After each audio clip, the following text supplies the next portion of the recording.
Oh shit, I was muted. What's going on, boys? Today, what's good, Tierney? What's goody? What's goody? What's good, Ben? What's good, Randy? W refresh pool. Holy shit, brain rotters. Holy shit, boys. What are we doing? Come on. Today, we are getting clients ads and funnel live. We're gonna click yes, start ads on the campaign. What's good, boys? Good to be back. Good to be back. Okay. We just started the live stream. I need you to make sure that our title packaging and thumbnail agent was activated and the YouTube SEO agent is working on everything. How's things been? Great, brother. Absolutely great. Had to take a step back to dial in all the processes and, take care of the clients, but I'm in a good spot now. We got a lot of work done in the past few days, and I put the current objective up top. So we're just getting the clients' ads and funnel live. All the mission critical stuff is taken care of. All the decisions have been made. But yeah. What y'all been up to?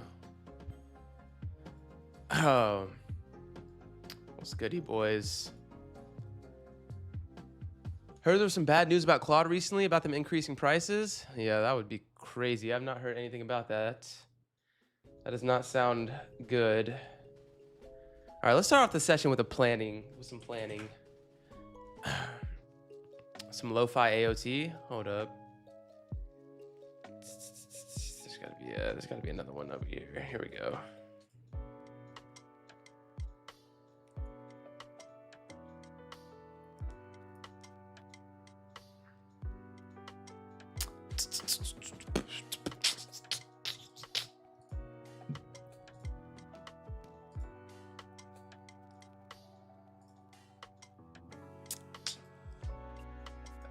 Oh, also I'm trying to hire a video editor. I have two $200 plans nullified. I have two $200 plans. Turn this shit down. Yeah. What's good, Trailblazers? What's good? Okay, we're fixing the content agent. Should have our thumbnail title packaged and ready to go.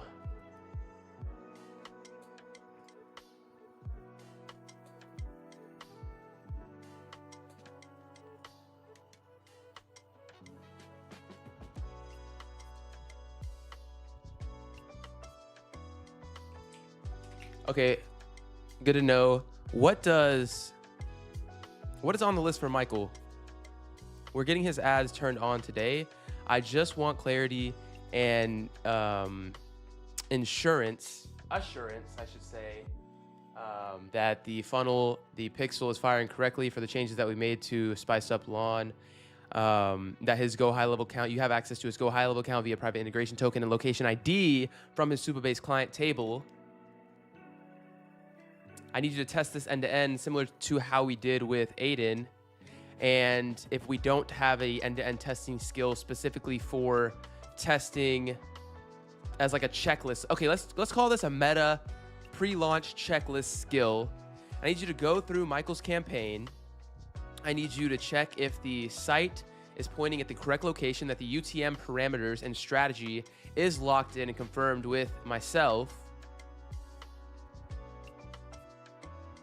that the svelte is rendering correctly on all devices, that the conversion API is firing.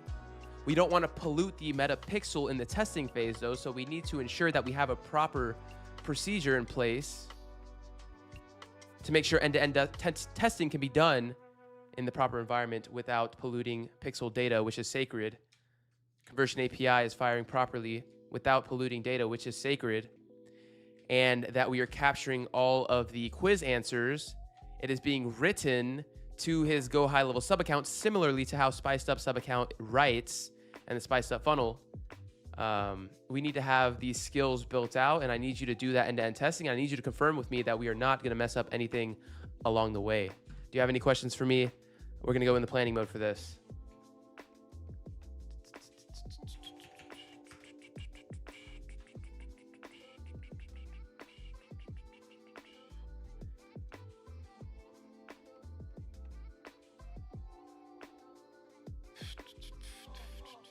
Orchestrator ready for your review.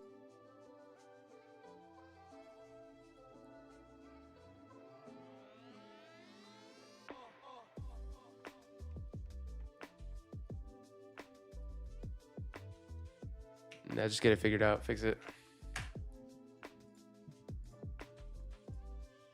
Okay. I don't want to get a new session for this. That's done. That's done. That's done. Holy shit, we're killing this today. Absolutely brutalizing this. This is not though. He's onboarded into LC, so we can take that off. This is really just going to be end-to-end testing, plus have a skill in SOP and Obsidian. We're also going to add that. Plus, I want you to make sure that you write an Obsidian SOP for a go live checklist and crystallize this entire process at the end of it. Add that to the to-do list. We should have a repeatable SOP that we can hand off to a media buyer and funnel builder, vibe coder that can run through this checklist, that agents can use like yourself that you're running through right now, that encapsulates this entire process end to end for client onboarding and fulfillment. Okay, so we'll just add that into the prompt instead of right here. This is mission critical. We also need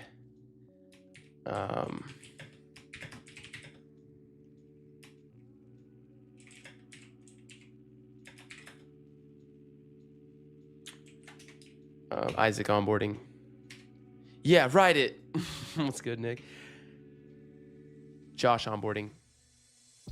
Okay. A2P verify. Actually, we're just gonna dump all of this in the.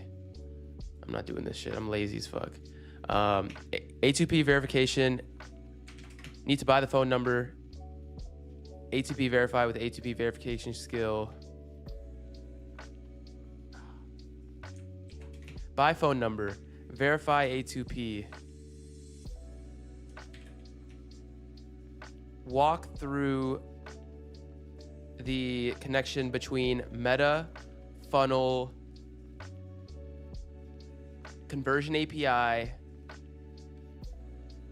GoHighLevel contact right, custom fields, UTM strategy.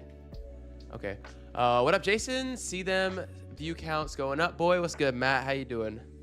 What's good? What's good? Yeah, the videos have been doing pretty well, which is great because I just turned the camera on and started yapping, so that's cool. What's goody? What's goody, Nick?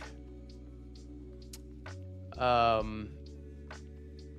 yeah, that's cool. We have, let's see. Add a ditch for upper should be cut to field. Yes, that should already exist. And this is the same. This is the same. We're actually waiting on Isaac to give us access to the people's. Oh shit. What's good, boys? Have you liked this?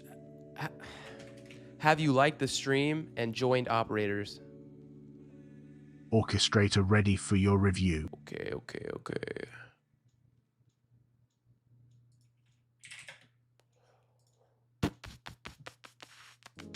Let's get the school pulled up. Yoink. Yoink. Yoink. Yoink. Okay. Let's make sure our YouTube agent isn't taking PTO. It is taking PTO, okay. Okay, just get the thumbnail and the title and the SEO stuff right. I don't care how you do it. What's the MRR looking like at this point? We have a dead ass calendar. I'm not gonna lie to you guys. We had one Metacall book. I don't think it showed, and it's looking pretty empty. Our cold SMS is off. I just canceled all of our cold emails because I'm going into the cave, and we are going full head on into meta. So I'm burning all the bridges, going into meta, and we have so much work to fulfill on. and so much cash flow that we're bringing in to kind of support this transition. So that's kind of the thesis, the short-term play. How many times do you rotate ad creatives out? I really don't ever remove ad creatives. I only add to a campaign. But this shit needs to update. But for the creative refresh, it's something that I need to build out, like that entire pipeline. It's not something that we've done yet for ourselves, but we are going to invest some time. I sourced 3 video editors today. I upgraded to a paid plan for Online Jobs PH, so we can get that creative volume going. But yeah, we're going all into meta, so we kind of are doing a lot of reallocation of resources right now, and just making sure all of our clients are taken care of, because we're at a pretty good MRR where it's like, I think we're gonna stay at,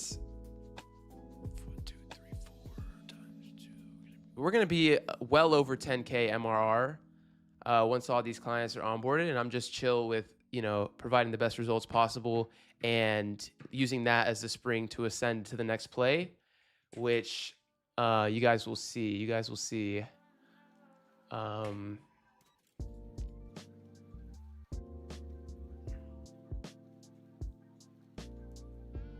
Is the video editing for video ads, and how do you get content? You ask the clients to make the videos. Yeah, we script the videos. We do everything. They just need to film it. But for one of our clients, he's local. I film all of them. Yep.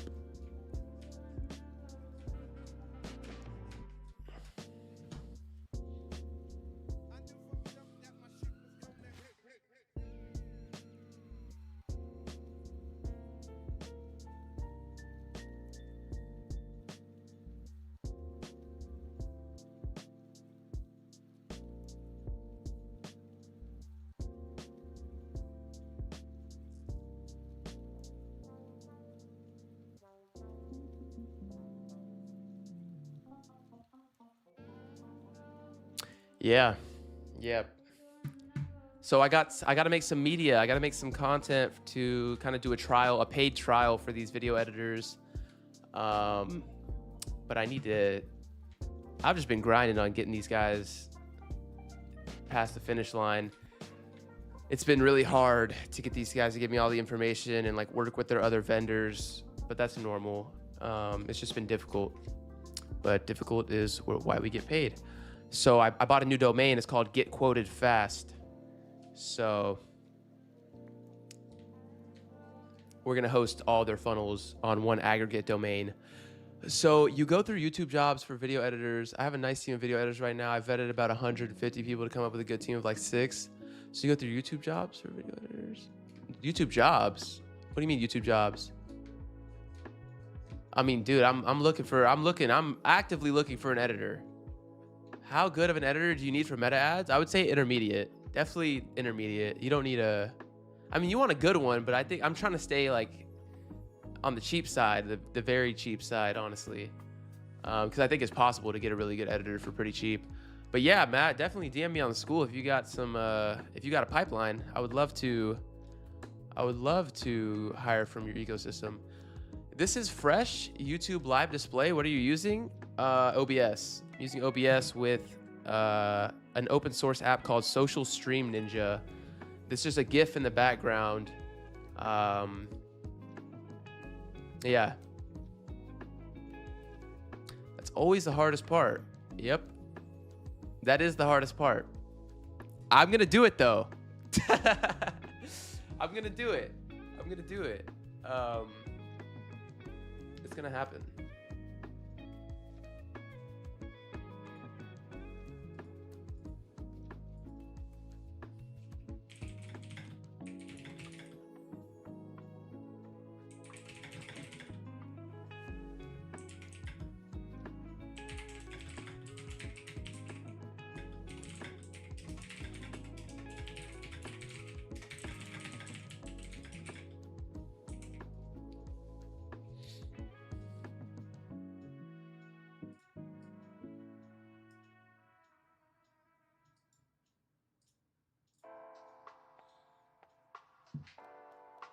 YouTube jobs. I've never heard of that. Dude. Also, why is my startup apps not opening? That's really weird. Oh, YouTube jobs. What is this? Dude, I've never heard of this in my life. I was on Online Jobs PH.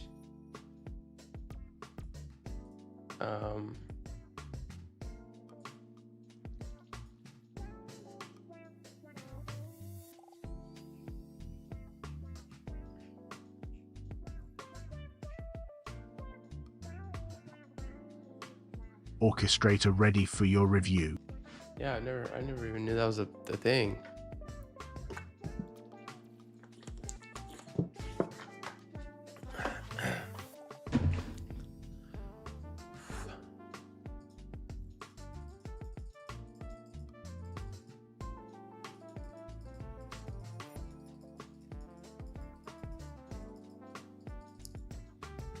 Word, man, word.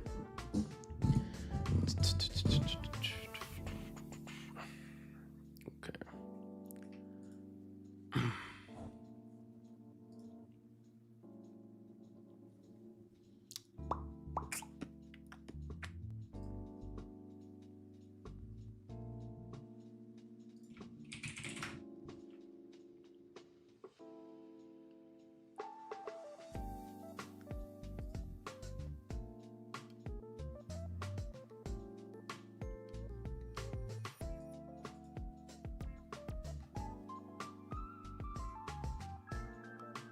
Trust me, look into it.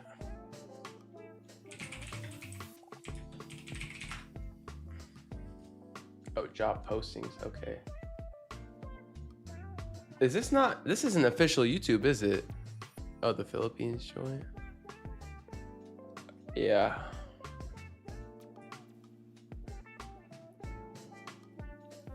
Yeah, Twitter post does well. Yeah. I don't have a big Twitter. What's the software, bro? And what are you doing? I'm setting up a meta campaign and a funnel. I don't cold call. We run meta ads for client acquisition.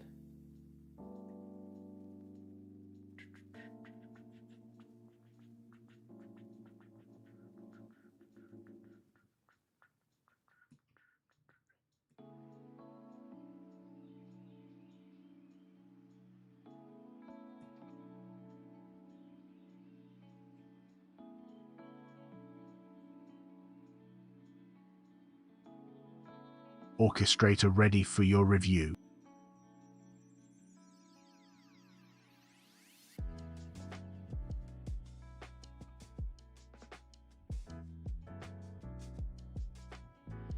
Oh my God, dude.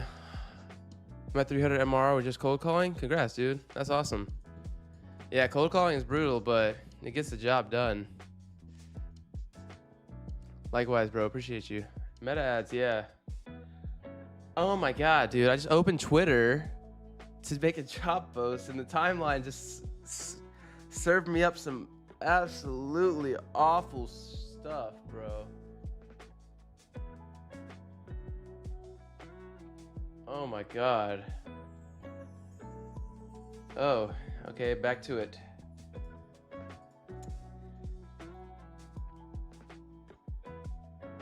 Yes, official YouTube.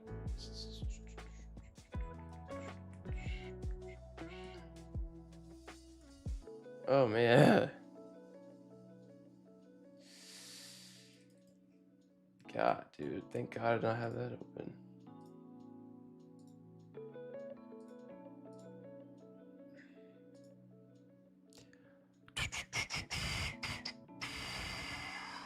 Yeah.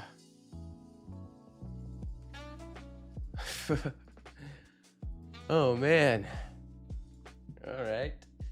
Let's see if my thumbnail's up.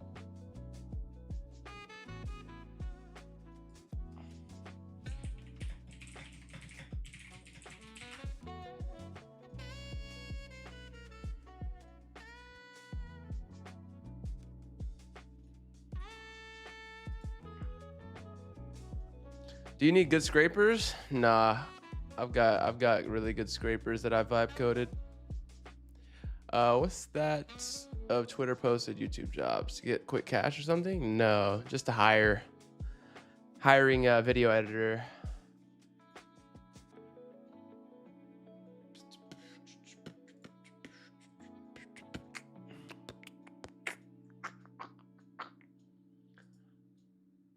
No button needed. All 3 fixes confirmed and working. Orchestrator ready for your review.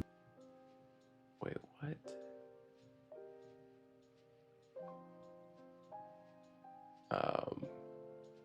Refresh, go high level. Okay.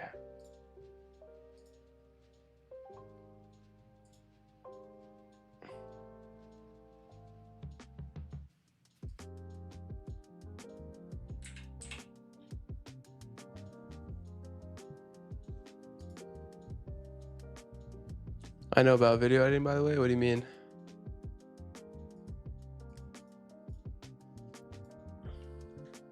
I see the upgraded dialer, but I can't use my keypad to use the numbers. Also, it just permanently says loading numbers.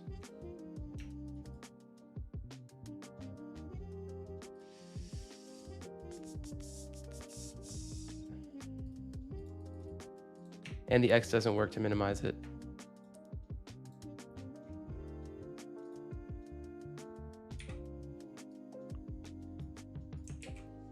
Can we have it look like this? Do you do economic research on the leads? Yes, they have to say they have budget. They have to say they have budget for whatever services our clients offer. It's a prereq.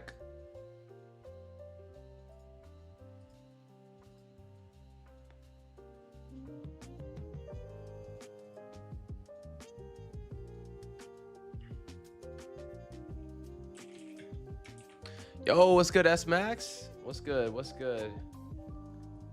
How we doing, boys?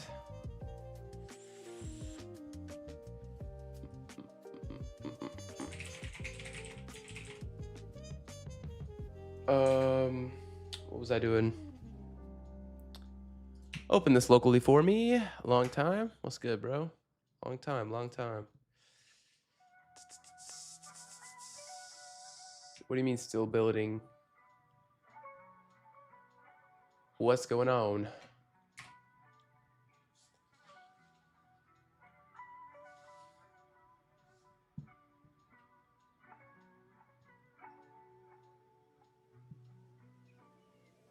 Orchestrator ready for your review.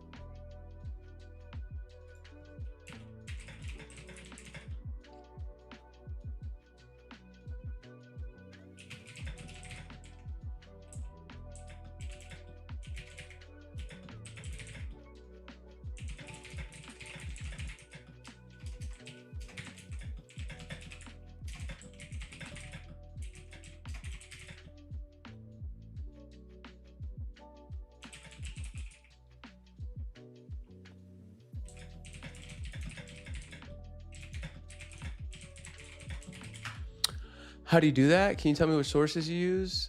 Yo, you hiring for video editing right now? Yeah.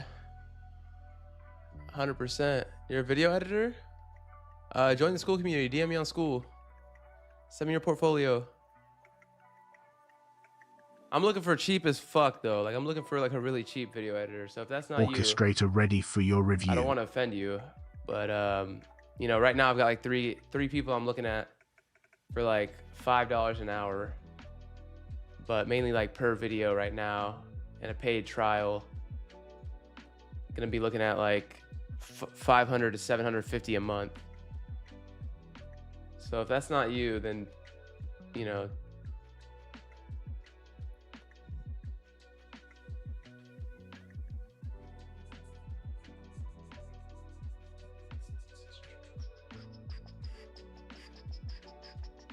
How do you do that? Which sources do you use? What do you mean? Which sources?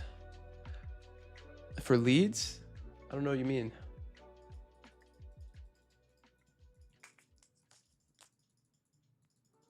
Orchestrator ready for your review.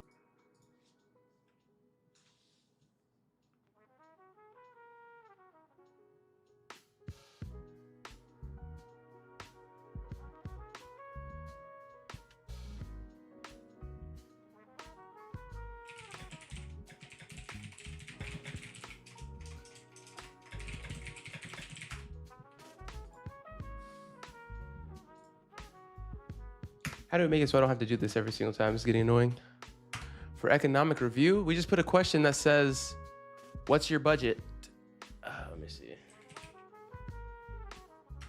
Let me see. Let me show you.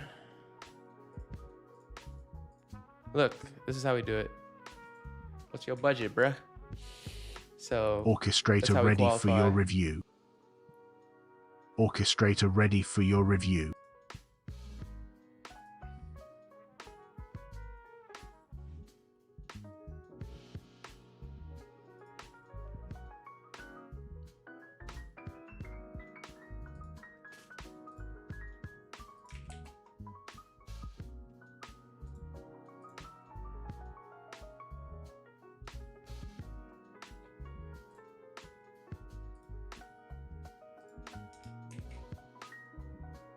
Yep.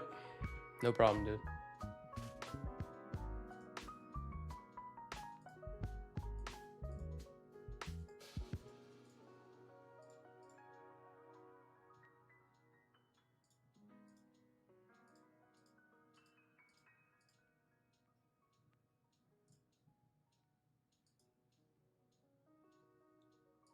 All right, let's test this Telenix dialer. Let's test this little Telenix dialer.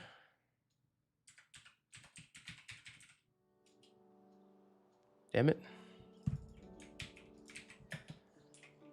Dialer looks better, but the chat widget pop-up color should match the chat widget pop-up in the widget.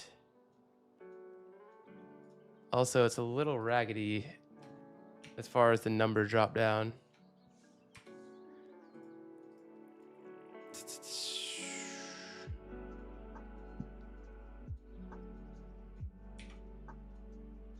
Let's see.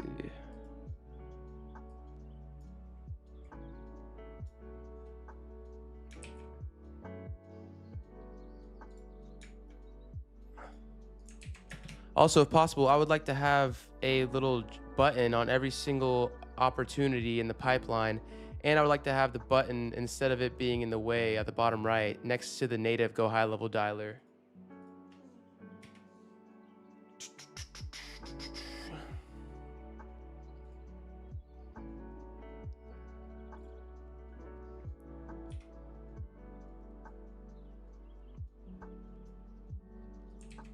This is what GoHighLevels looks like on the recents page.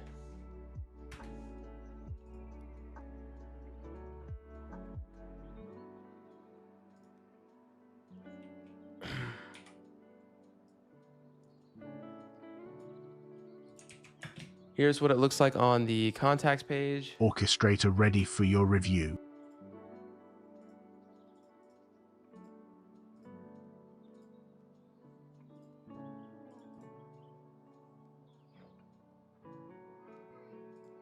Hi, this is Josh with Sibley Lawn Care. Just touching base with you guys.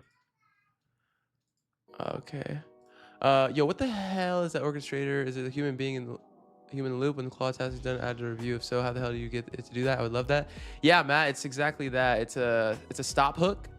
So look in the Claude Code documentation for a stop hook, and then you just tell Claude, set me up with a voice notification every time you're done, and it lets me know like, yo, I need to check this out. What do you do pre-call to help show rate? I know Kai Stone makes them reply to confirm the bookings through SMS. That's exactly what we do. We use Kai Stone Snapshot. I mean, we use an edited version of it. But you have the snapshot, David.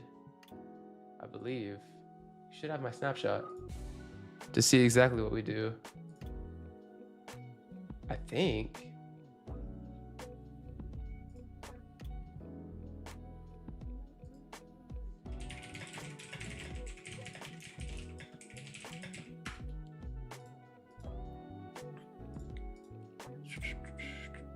You should have my snapshot. Yeah, just look at my snapshot. You have it.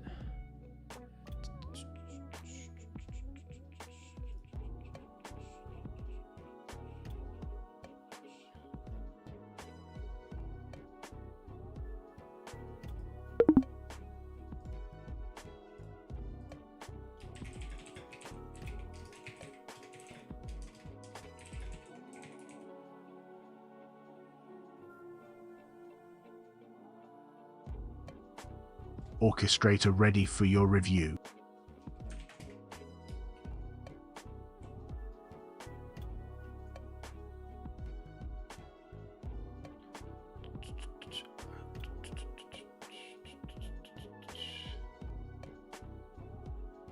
Orchestrator ready for your review.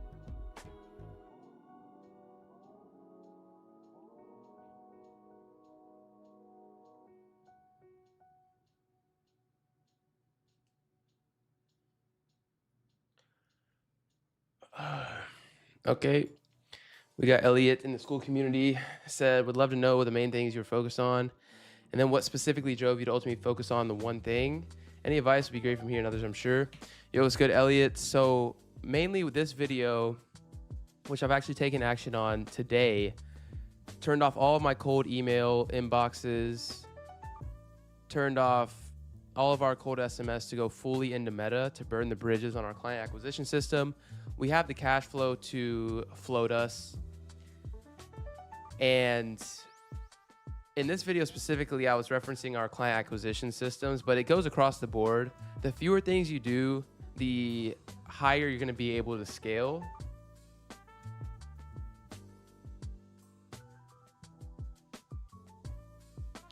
It was really just the realization that I was doing everything suboptimal, and that if I just focused on getting good at really just one thing, it would compound a lot higher. And for the meta ads decision specifically, it's our actual client deliverable. So if we can't generate our own pipeline through meta ads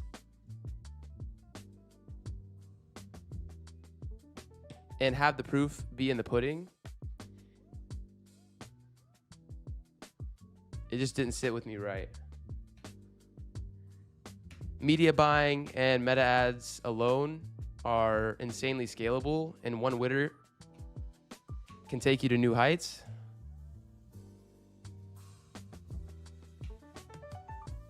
Also getting really defined on the avatar we want to work with, who is perfect, can afford our services, let us go up market.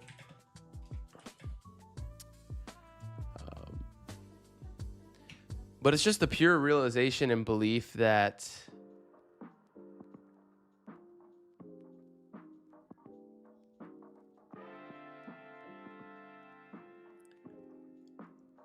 it's the best decision for scale.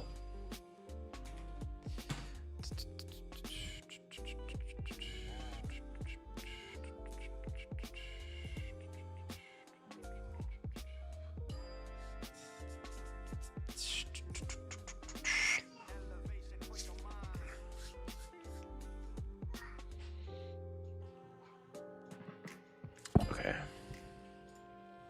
Open this locally for me.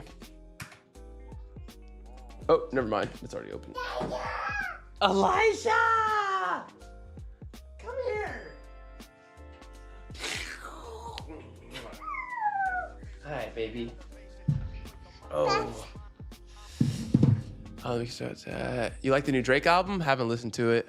What kind of services are you selling? Done for you meta ads. Fire. What's up, Matt? Yeah, makes sense. Yep.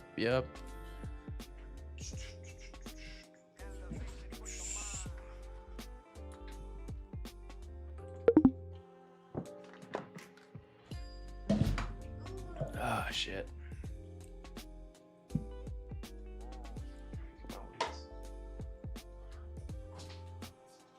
Ugh. What's up, buddy? Curls. Wawa? Your orchestrator is ready for your review. Huh? Orchestrator ready for your review. Yeah, that would have taken you like 10 minutes to type. I love talking to my computer. No, dead ass, Nick. I don't type anymore, dog.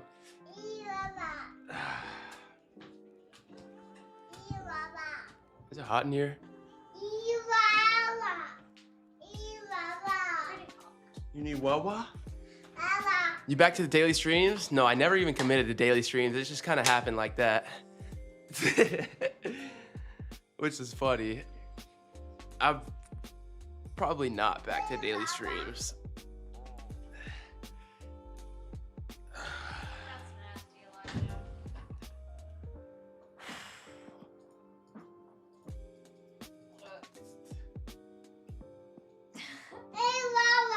You need Wawa?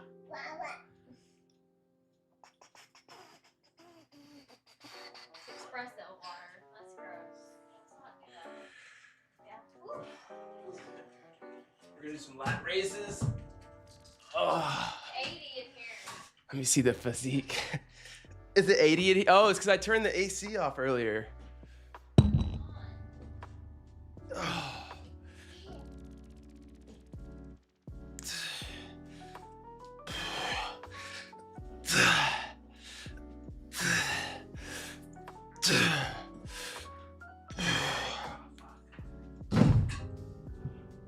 The physique is washed, bro. I've been trying to work out more every day. I got on my whiteboard, 100 push-ups, 100 curls, 100 lat raises, 100 squats. Been working out intermittently throughout the day. Hey, don't touch the computer, baby. Don't touch the laptop. I want to join your school community, but you get error 404. That's weird. Maybe school's down.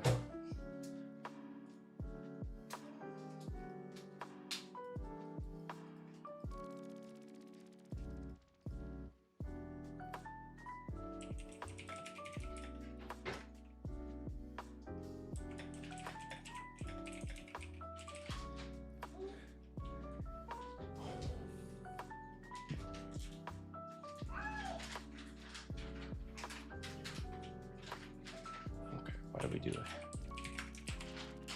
All right, we're gonna continue this project. Do you have any questions?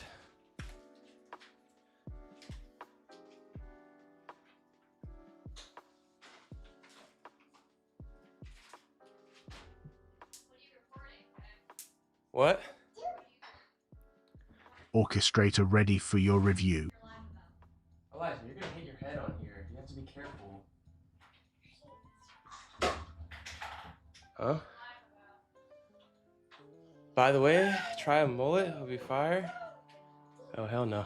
Is my link outdated? There's no way it's outdated, dude. Is it?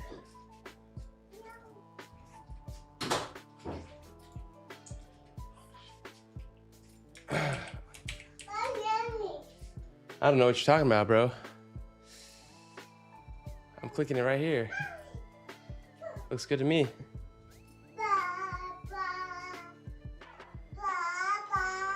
Baba. Y'all swim? You did? He was jumping in by himself? All right, Elijah, you're running my toes over. Stop, you're gonna hurt yourself. What? Oh. Come on. Just chill. Just chill with me. Don't touch. You're gonna get down. It's working for me as well. Yeah, I don't know. Try incognito browser or your phone. Oh, don't touch, please. Please don't touch. Okay, go ahead. Do everything in parallel. Kick off a team of agents. Instead of random cold email sets. Okay, Elijah. Please. Huh? Michael's account. I told him I'd get his ads live today. So that's what we're gonna do. Ow, ow.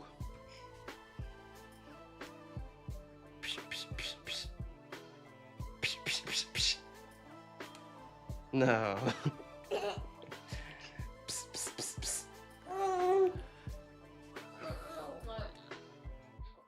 Smile, you see?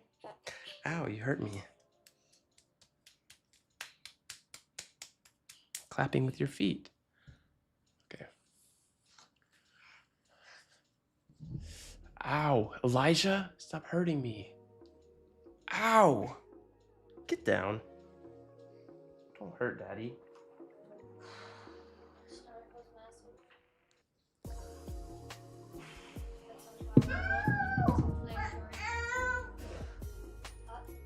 Okay, what's the status?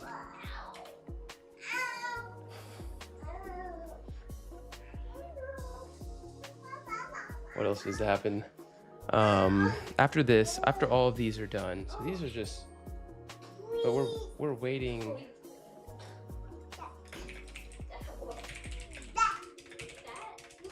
Don't touch that. No. Actually, please stop.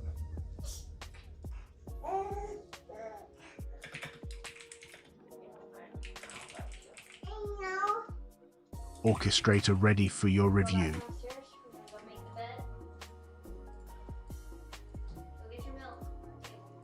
Go make the bed. Okay, get it. It's over there. Remember on the table. Get agency funnel plus ads live. Where in the US you live? Florida. Florida, baby. I'm a Florida jet. Me and Nick Florida jets. Get ads. Okay. For this to be complete, the agency funnel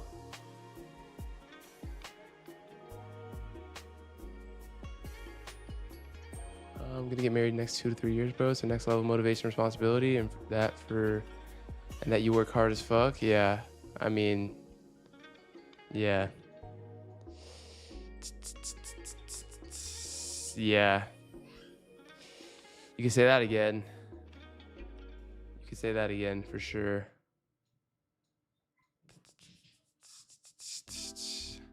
Florida, is that where they have Disneyland? Yeah, they have a Disneyland in Florida. South Florida. I think they have one in California too, if I'm not mistaken. This is basically the agency funnel.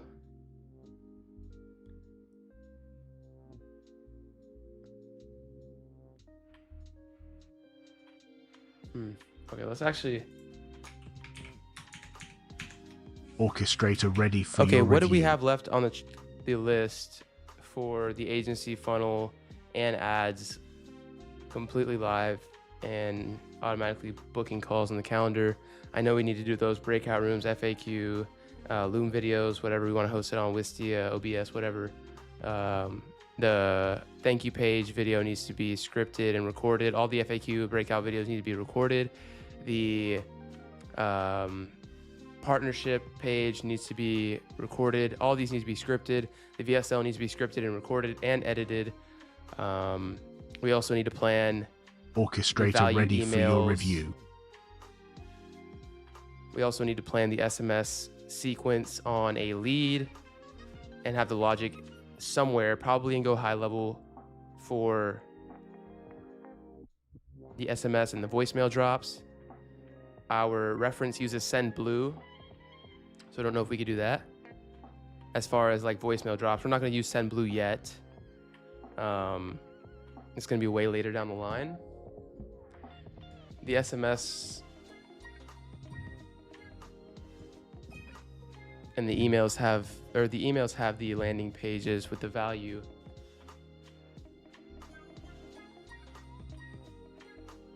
And there needs to be a segmentation on the workflow level, where if they're a lead versus they booked on the calendar. And we need to have a UTM strategy and everything like that in place. Where's the gap? Make a plan to bridge the gap.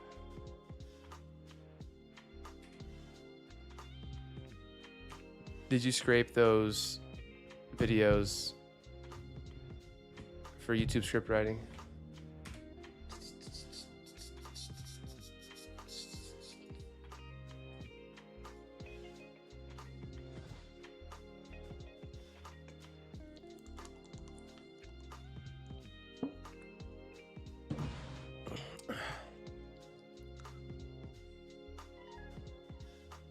Orchestrator ready for your review. By the way, does this live in iron funnels? It should. If it doesn't, that's a problem.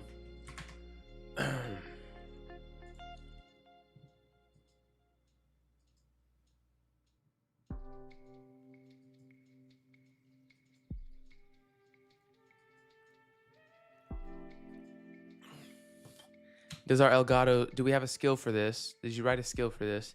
And does our Elgato teleprompter skill pull in the J brand voice skill. All of these need to have the context within each other.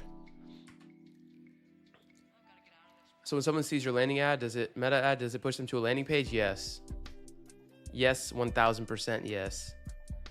With meta ads, like I've recently, like last few days recently, just discovered how much work and how intentional your funnel needs to really be in order for it to work. Now this is not if you're a local business, because the trust is already there. The reason why it's hard to do like national advertising is because people don't trust you. So your funnel has to be really good if you're doing like international, national, etc. What's good, Krishna? What's good, baby? But if you're doing local, you don't have to have that because they already trust you. Just the nature of local business. So that doesn't apply to your dog walking stuff. Like a funnel that we need to have and a funnel that you guys need to have for your local business is just completely different. But I still run a quiz funnel for my local clients, but it just doesn't have any videos or anything like that. Orchestrator ready for your review. You are 11K, very nice. Yes, sir. I was like, wait, what views or what? I don't forget, dude. It still sounds crazy to think. Yeah, sounds crazy, bro.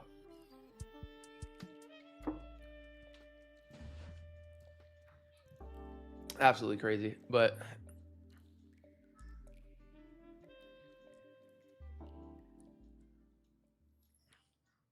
quiz funnels are really good for local. So I'd probably do that over instant lead form all day. Helps your pixel too, because you're getting more qualified leads. Facebook's telling you that I've got 18 leads from dog walking, but only one conversion to client so far. 18 leads. Orchestrator ready for your review. How much did it cost you to get that client, and what's an average client worth to you? What was that client worth to you, I guess? Because that's going to be your CAC to LTV ratio. You can kind of get a short-term sense of your advertising budget and efficiency.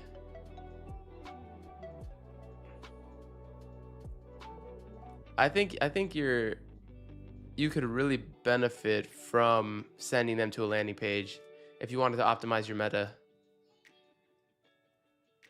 Keep growing, make it fucking insane. Yes, sir, baby.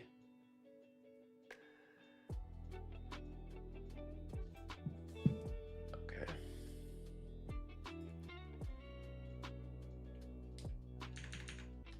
Okay, I'm going into planning mode. What the hell is going on here?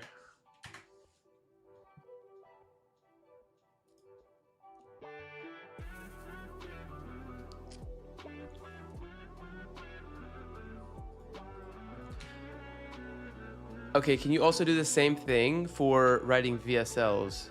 Like going and finding the good VSL videos on YouTube, pulling the transcripts, making the skill, and doing kind of this whole process?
Who are you selling to, man? Cost per CPC cost per click is $11, $150 spent. Oh, dude, that's good. How much your client's worth? Your average client, your LTV. Client could be worth 2 days a week, $181 in 30 days. I mean, that works, bro. That works. And that's like dude, that works. You're getting paid to get customers that will stay with you for, you know, probably more than 30 days. It's not to your higher ticket van service though, so you might have an issue at scale. I'm seeing a lot of issues at scale for you need to get a quiz funnel, bro. So you need to get a quiz funnel. It's not gonna solve your issue with like your business model and meta advertising, but because I think you might just need to advertise your van service or your highest ticket. But like if you implemented something like this of you, and then there's a picture of, you know, you and your team or whatever, of like all the dogs, and it's like super trust building, you know, insert city service areas, coolest dog crew or something. And then you say, you know, does your dog need, Orchestrator ready for would your your dog review. love to, you know, dream outcome? Like, yes. Okay. What kind of service do you want? Do you want like bi-weekly walks? Do you want, you know, the van service? Do you want this service, this one? I don't know. I'm just looking around. Okay, boom. When do you want to, you know, start getting your dog walked? Okay, boom, boom, boom. You got these options. You know, just kind of walk them through something that would be applicable to your business. You could even do, you know, budget based off of your services ticket price. And you know, you have your lead form on here instead of Facebook. This makes it harder to go through. You're going to get less leads, but they're going to be more qualified, and they're already going to be pre-sold because you're already asking those like sales questions. So they're already doing those micro commitments. And then after they submit this right here, you're then telling Meta to get you more people like this, which are more qualified leads because they've gone through and actually filled out all your questions. They know about your business. They know about your pricing. They know about your services. And now when you get on the phone with this person, do you think adding this much friction would reduce the amount of leads I get? Yes, but that doesn't matter because you're obviously getting shit leads, bro. It's good to add friction. That's the thing that, like, and myself included, didn't really understand with Meta and shit at the beginning is it's good to add friction. You want friction because you want good leads. Obviously, you see where like no friction gets you. It's like tire kickers and form fillers. Hey, yo, I need to create an ad manager into someone else's ready account. for We both your have the same ad review. account, but he can't see the campaigns being created. Do I need to make that publish? No, it's probably a permission issue on the business suite. You just need to have him as an admin or something. First time on this channel, what's the goal with the product you're making? Is this B2B? Yes, this is B2B. I do done for you client acquisition. Yeah, this makes a lot of sense. Hey man, good to see your agency growing to 11K. I started an AI voice agent for clinics. What do you think about that? Can we grow it? Yes, you can grow anything. However, you're gonna have to go up market for your solution. And it's a hard pitch from my worldview. That was the first offer. If you actually go on my channel, you can actually see me breaking down the Alex Hormozi money models for that exact offer. This is an offer for voice agents for local businesses, and I quickly realized the difficulty in selling that. It's obviously you can do anything. You can make money in anything, but I just don't like it. Jason, I got my first client. Let's go. Let's fucking go, Kuldeep. W's in the chat for Kuldeep. Let's go, dude. First client. The hardest part is over, dog. Wait, I'm dumb. Who are you selling this lead gen product to? Which demographic? Is it a high ticket product? So we're actually thinking about, we've been selling it to landscapers, but recently we've been with the success of the growth, I should say, of the personal brand. We've been thinking about taking the same offer to agencies to do done for you and kind of run that client acquisition through Meta and start integrating it into, the back end of the personal brand. But it's still in development, and we still service landscapers and other home service businesses like electric, roofing. Actually, I think our roofing guy just churned. He was on the GoHighLevel SaaS offer. Yeah, electric and landscapers. We have one electric client right now, but that's still to be announced. With the leads, I think once we have their contact details, we can reach out multiple times. However, out of friction reduces the time spent trying to build them into a client. W for Kuldeep.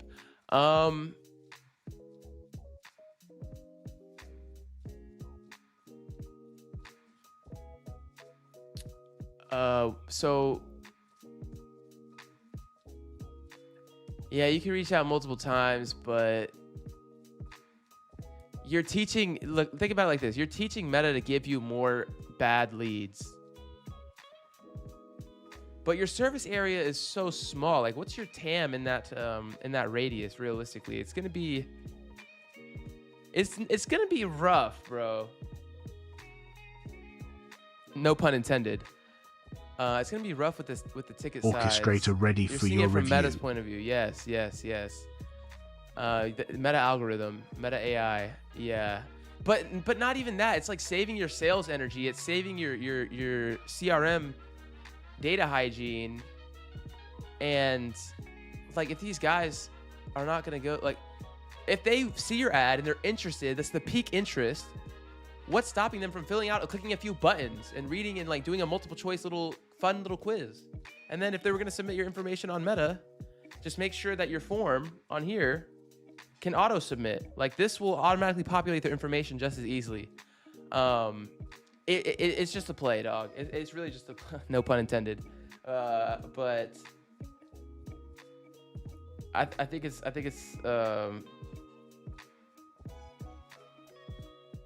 there's no right answer. There's no right answer because both work. Both work.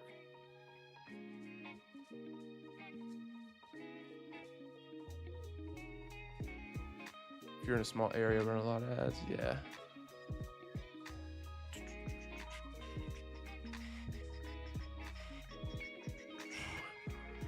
Yeah, service area is super small.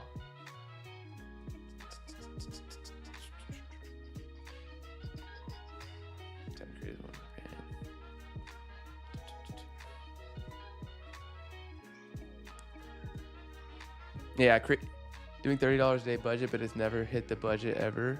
What the hell? That's weird. You want more creatives than 10. 6 mile service area, yeah. Why shouldn't we sell voice AI? Sorry, Beast. Because you could sell voice AI, right?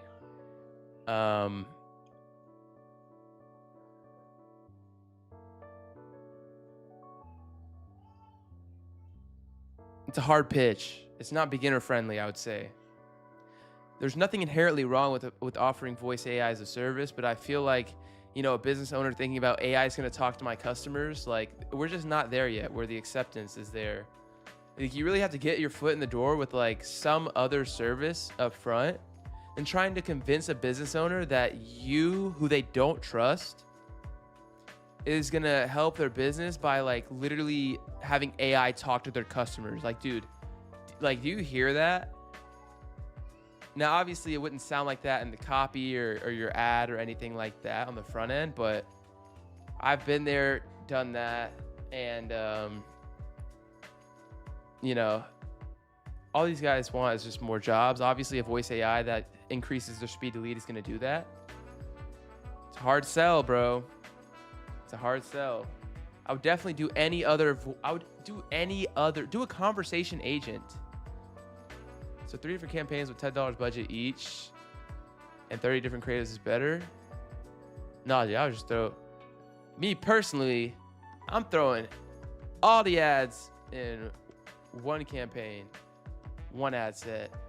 because that's just what's working for me right now. I'm not gonna break that structure.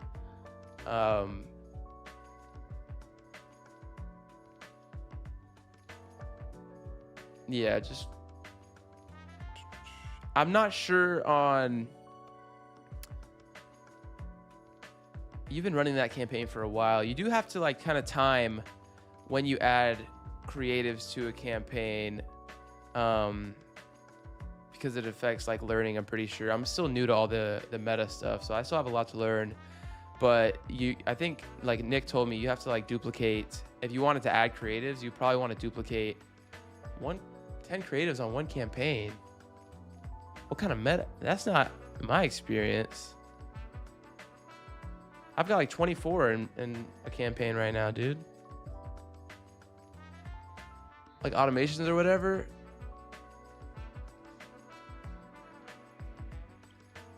I'm gonna pull this up, Tierney.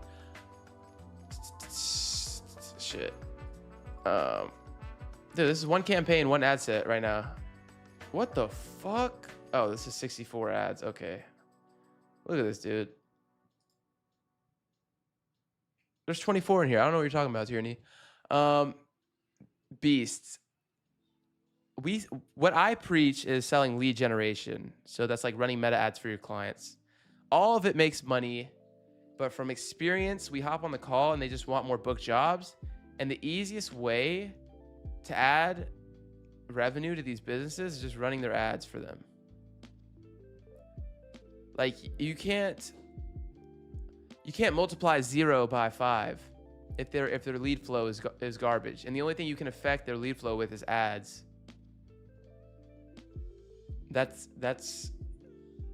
my TLDR.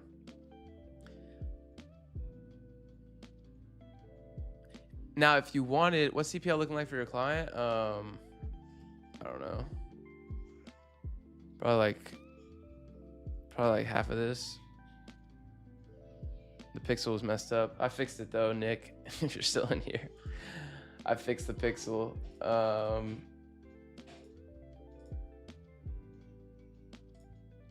I don't even look at cost per lead at all. I really don't even look at cost per lead. Let's see what the cost per lead is though, just to entertain you. I don't know how you done that. We've got 35 leads. So 35 divided by 890.86. It's about $25 per lead through a friction quiz funnel,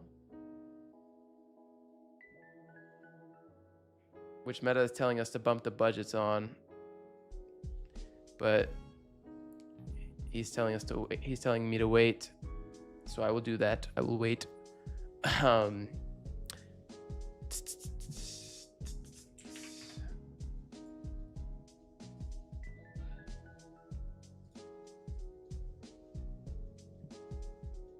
What the fuck?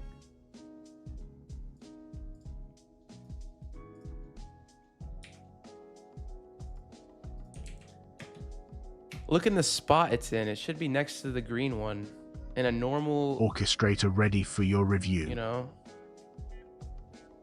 Also, I don't see anything on the actual contacts or the opportunities on the pipeline either for easy dialing. What would be AI kind of business though, in which we could reach 10K a month realistically with low investment, maybe plus in how much time you reached 11K MRR? I'm not even going to entertain the idea of speed running, bro. Like, I mean, I guess it's nice to get the cash flow, but like, I try not to promote getting, trying to just optimize for speed. Maybe I should, I don't know. But low investment, your only option is really gonna be a cold call.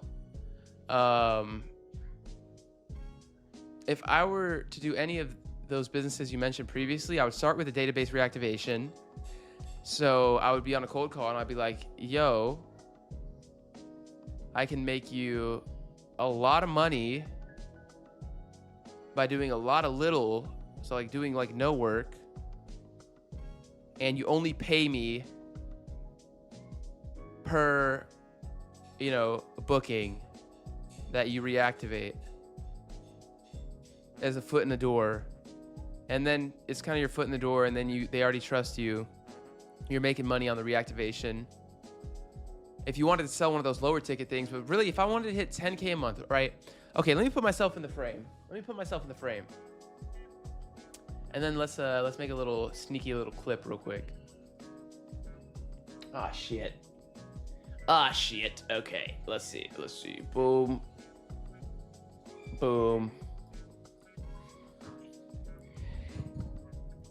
If I wanted to make 10K a month realistically with low investment, this is the AI offer that I would sell.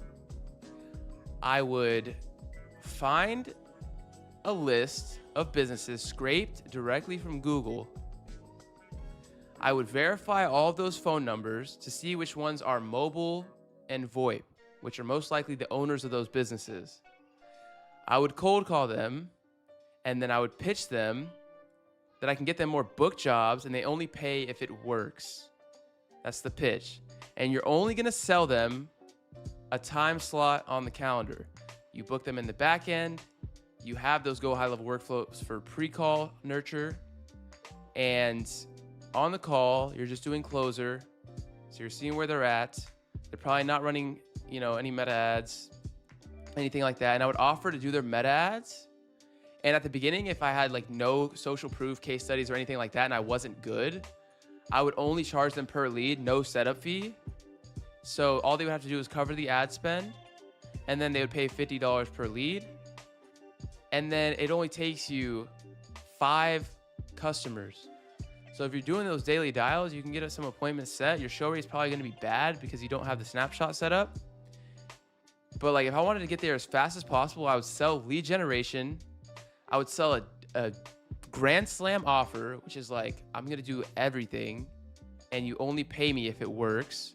You just have to have some skin in the game with the ad spend, and then run that up. It only takes 5 clients to hit 10K a month on this performance-based marketing. Okay, clip generated. W clip. So you have a campaign, then ad sets. Right now I do 1 campaign budget optimization ad set, and then all the ads in there. You press create.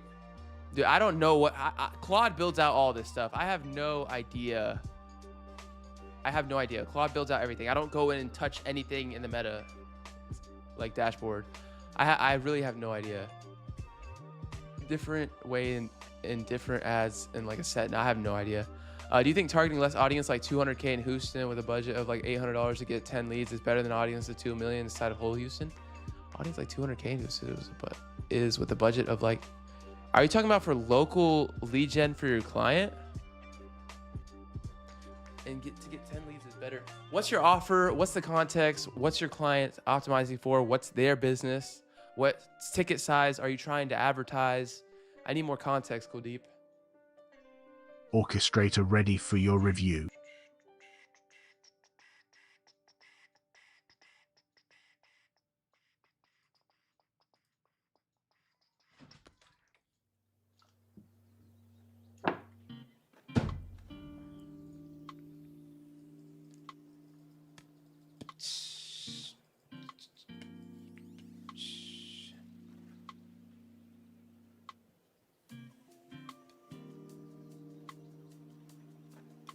To get 10 leads, with $800, 10 leads, you should be getting way more leads than that with $800. Way more leads than that. What's your opinion on email lead reactivation? Similar to AI lead gen, but you just do outreach to old leads. Yeah, it's good.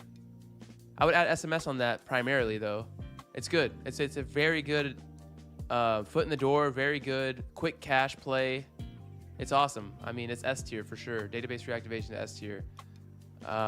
Yeah, but at 10K MRR, would you not be something related to AI? And how would we even book them more jobs, finding leads and shit? Plus, can we really scale this business? Yes, you can scale this business. Something related to AI, Okay, the AI part of this is your fulfillment. It's generating the AI image media for Meta. It's generating the AI videos. I'm running AI video right now on these campaigns, and you could scale any business. You can scale any business. It's just like, what kind of way do you want to scale it? Do you want to ask, do you want to have a high head count? Do you want to have CSMs and everything like that? Or do you want something you can stay lean with? Which I would agree this business model can stay pretty lean. You're going to want a video editor and everything like that at scale. But, dude, you can scale any of this. Like, just worry about getting to your first client before getting to 10K. I mean, yeah. Yeah, man. Come on. I'm sorry. I need to get roofing leads with average ticket size like 6 to 8K and the least should be qualified. Like I just need to fill out a form. My hour qualified them by calling them. Oh, brother. Tell him to call his own leads. Kuldeep, you need to have a quiz funnel. You need a quiz funnel. Leads should be qualified. They need a quiz funnel. If he has 800, you definitely will be getting more inquiries than 10 leads. What's your offer? Are you doing a retainer? Are you doing performance, like pay per lead?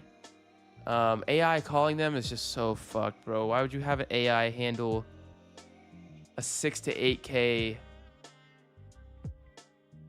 pipeline value? Why are you having AI call 6 to 8K in pipeline value, bro? Like, there's no fucking way. Just sell the lead and then tell the owner of his business to call them.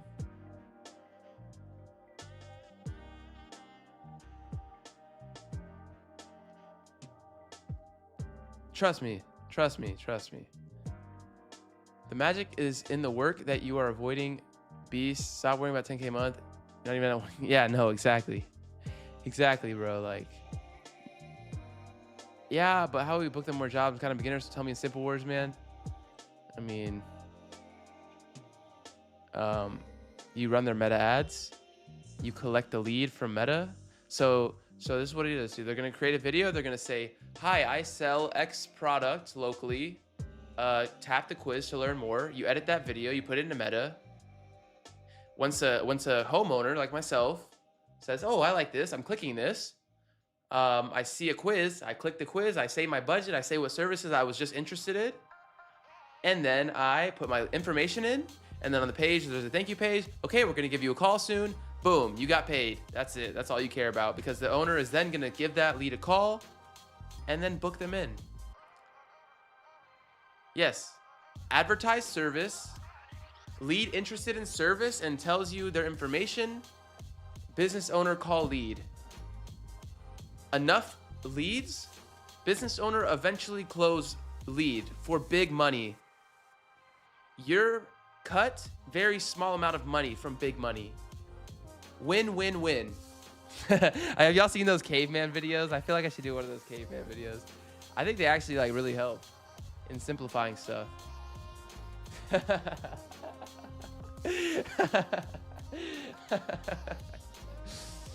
Oh man, that's the whole business model, dude. I mean, that's the whole business model. I feel like that was like, I know, dude. I'm like, I feel like that was I know. I definitely need to clip that. Let me see if this works. I just typed in !clip in the live chat. Did it work? I want to clip my caveman talk. We could do this post-production as well after the fact. It's not on the full screen though, so, and I think I moved my camera around, so we'll need to readjust the aspect ratio or whatever is being captured.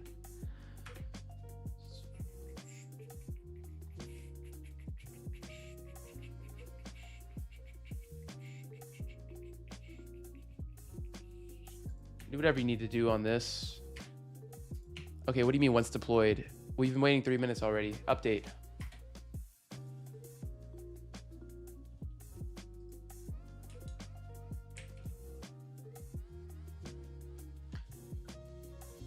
Nah, I'm fed up. Man, I'm really fed up with all this AI stuff replacing all the things. Really, it's eating my brain. Bro, okay. You got to get out of doomerism, bro. Mind-blowing beast. Yeah. Nah, Beast got this. Beast got this. No, Beast got this. He could do it, bro. You have to. You're like coming out of a place of confusion, lack, fear, anxiety. But you have to come out of a place of creation, of inspiration, of creativity. You got to get excited about this stuff. You can't create from a place of low vibrations and energy. Orchestrator ready for your review. All this is just a game, man. It's all a game.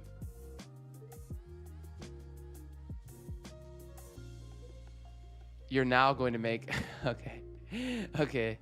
Good. It's all a game, man. You just have to know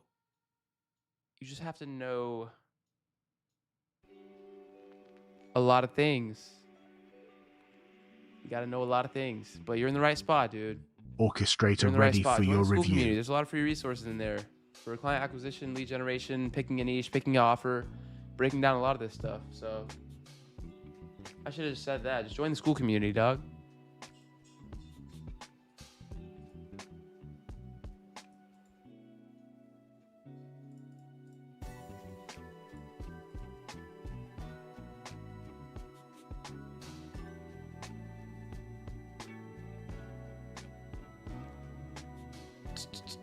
Yeah, dude, I love AI, bro. I tell everyone all the time how grateful I am to be alive in the time of Claude Code. I mean, it's genuinely like the best time to be alive and like, oh my God, it's just amazing. There's so much opportunity. There's so many things and opportunities that have been created with just, you know, to be able to make this much infrastructure, this much code, you would have had to learn a lifetime. But now we all have the ability to create whatever we want on the internet. Boom, next business model for Beast. Do you run video ads? I do run video ads from all my clients. Video ads are Orchestrator not ready for your negotiable. review. Video ads are not negotiable. Break down within 1 minute how I should do it, like what niche, how much we should charge, all that. Think of guiding some beginner. Thanks, man. No. And I'll tell you why.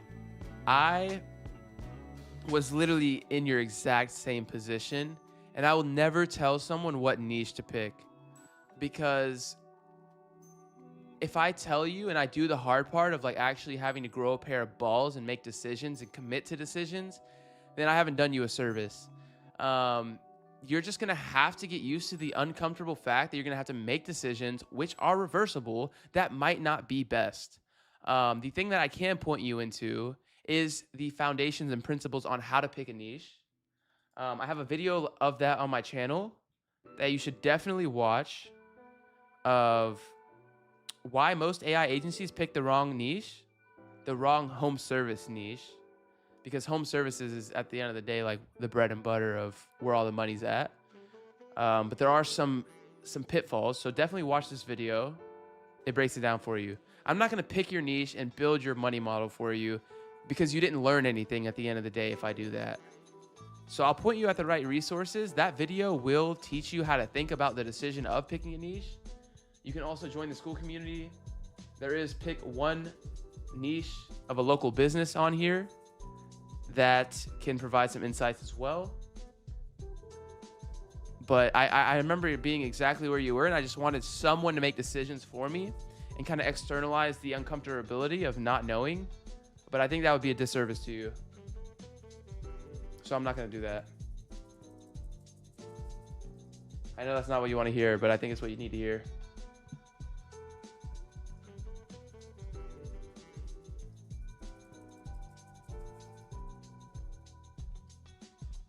Fuck. Fuck.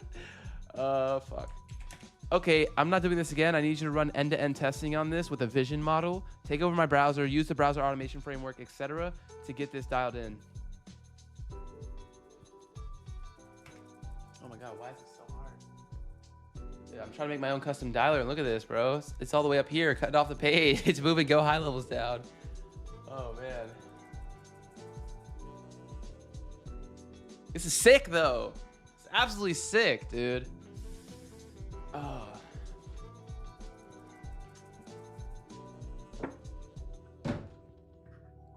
All right, pre-launch checklist. Okay, what about the congruency on the creative level as far as the image ads, the primary text, the description, the headline, the congruency between that and what we actually see on the funnel on a semantic level? In each funnel question, the intentionality between each funnel question. Does each funnel question map to a custom contact field on GoHighLevel? Has this been tested end to end with safe practices and actual submissions with test data? Why making a dialer if going all in on meta? Because I'm literally like 90% of the way there. Also, since we probably will pivot into targeting agencies, I think it'll still be a good SaaS play long term, not only for the guys in the community, but for our done for you clients and our done with you clients, basically just the whole ecosystem. I want it to be a virtuous cycle of value.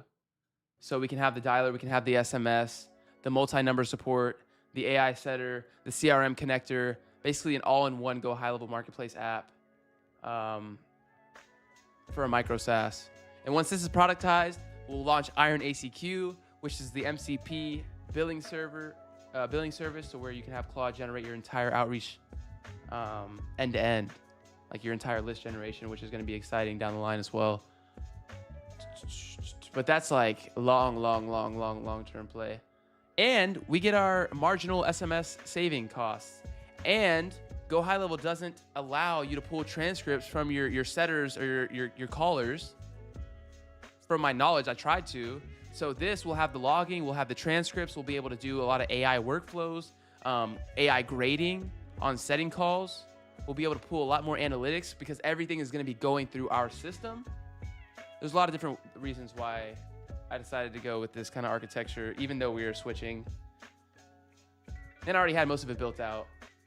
And I don't know if we'll ever not do cold SMS again. I mean, it's definitely going to pull on my bandwidth. And it's also going to, we haven't fully, Scott's pretty convinced. I want to be all in on the agency pivot. Orchestrator ready for your review. It's not something that I'm 100% confident in.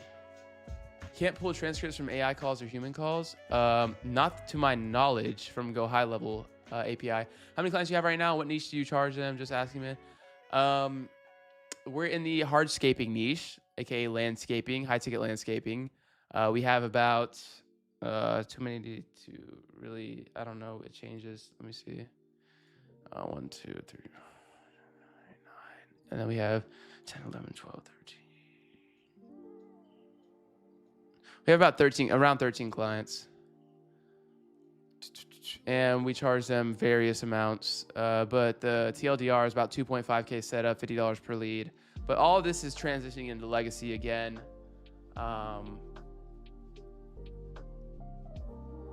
But yeah, we're going to start targeting agencies probably with our done for you service. Still building out the full offer, but yeah, building out the full offer still.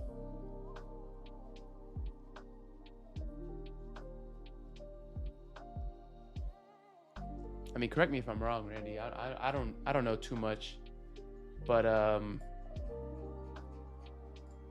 think it's good. I mean, I love Telnix. You can for human calls, like native dialer calls, but outside calls you can import. Orchestrator ready for your review. But you're the one inserting them, so you already have the transcripts. I don't understand. Like the native dialer calls, but outside calls you import via the custom call provider. You cannot, but you're the one inserting them, so you already have to. Yeah. I was trying to. I literally couldn't get Claude to do it. I don't know.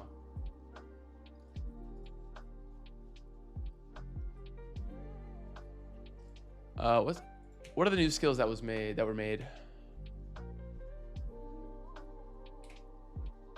Okay, I'm gonna take a piss. Be right back. Is it just you that runs the agency? No, it's me and my cousin. My cousin's the the head of sales at Iron Automation, sales director, whatever you want to call it. He does everything sales, setting, closing, Orchestrator ready for your review. everything sales, everything that touches conversion.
Target agencies and offer as well. Help agencies get leads. Yeah, help agencies build out their infrastructure, their predictable client acquisition channels, since we've already done it for ourselves, but not for the Meta. But we're doing it for Meta for our home service guys. So we're kind of trying to merge all those together, dog food, Meta acquisition for ourselves to get the agencies. It's also going to the personal brand here is going to, obviously help with the social proof, the trust, everything like that. And that's really the main decision that we had to kind of work through when we were, deciding to target agencies and help them with their client acquisition for Meta and stuff like that, is because it's just a personal brand. Like you guys have been liking the content, so the personal brand's been going pretty fast. So it's a blessing, and I think personal brand is definitely, one of the highest leverage things that exist on the business landscape right now. So definitely want to take advantage of that. What skill set should I acquire before giving businesses the lead generation? The skill set of throwing the idea that you have to be good before you sell. So just get a client for lead generation services, and then figure it out on the way. And that's why you have to price in your grand slam offer of you have no risk in this. So literally just cover the ad spend, and I'm gonna build out this amazing system for you, which if you join the school community, you'll have lots of support and help completely for free. So I assume up and coming agencies that need help with ops and SOPs, no, we are going for established agencies, that have a proven sales process, that have a proven offer, that charge high ticket services, that want to scale, not really like newbies. So for most of the newbies in this entire, organic top of funnel stuff, it will be completely, they won't qualify. But for agencies that are already established, ready for your they have review. a proven offer, and they want to set up a predictable client acquisition system via we'll script the VSL, we'll script all the FAQ breakout videos, build a proof funnel for high trust that converts, our SMS and email marketing, everything like that. How much time you think you could reach to 50K MR? But definitely by the end of this year is the goal. What demographics and interests do you keep in audience section? I don't even think I edit that at all. I don't think I do anything with that. The creative is the targeting in 2026. Just remember that. The creative is the targeting. I mean, I'll do some basic stuff, but it really doesn't matter. 18 to 65, both genders, depending on, the niche. But for home services, men and female have houses, and 18, or probably not 18, but I would probably do 25 to 65, 24, 25 to 65. That's what I would do. Nothing too crazy on the interest level. Yeah, just think of it naturally and organically. The school link is in the description is down. Are you for real? What about the one pinned? Let's see. That's what I would do. Nothing too crazy. What the fuck? Okay, the school that you put in the description is not accurate. How did this happen? And fix it. Okay, so I guess that guy was right earlier. Appreciate you, dude. The school is pinned in the live stream though.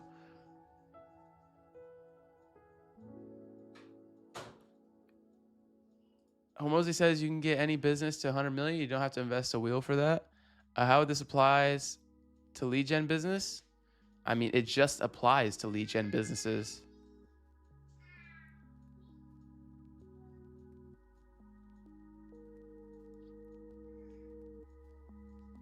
It just applies. I mean, what do you mean? How would this apply? You scale any business, you know? You're scaling an agency.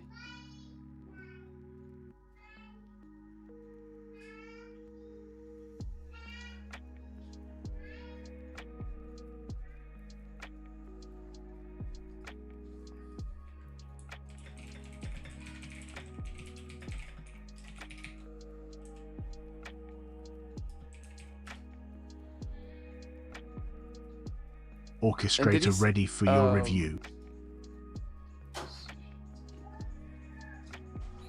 What the heck?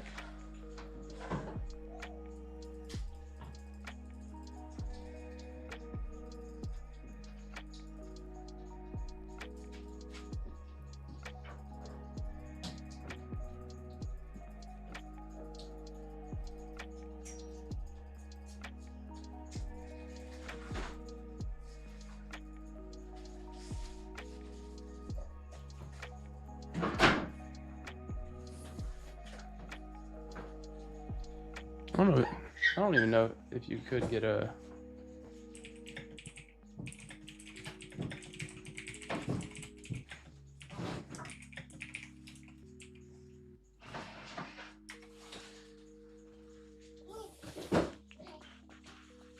I'm pretty sure he says that about like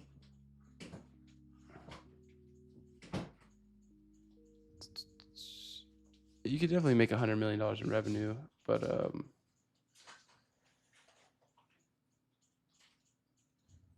Elijah, be careful.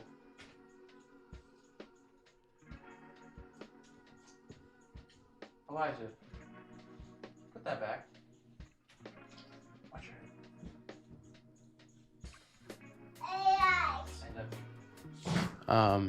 your community really helps me, dude. Appreciate you, Khaldeep. You guys make the community what it is. Do you think lower ticket offers are being overlooked, such as $600 a month offers? I feel like too many people are chasing mid-level 2 to 3K offers. I agree. I think too many people are chasing mid-level. Hey, don't pull that. Do not pull that. I almost took down my whole computer or my whole camera.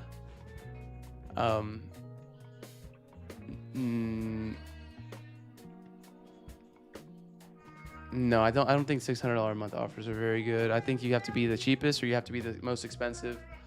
The mid-level 2 to 3K offers are, if you want to stay at that level, I mean, I don't know, I'm still kind of figuring out pricing and all this shit as well, but I think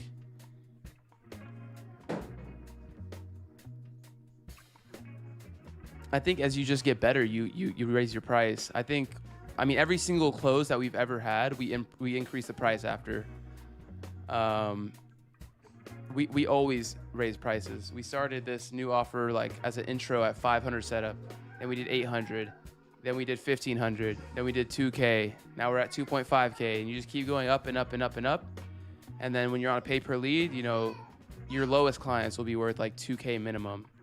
So I think it's good. I really don't like low ticket offers. I'm really a big proponent against low ticket offers due to the fact that your client acquisition numbers, aka your LTGP 30 to CAC, are just not going to be at a level where that Hormozy likes. And if Hormozy doesn't like it, you know, I don't like it. According to money models,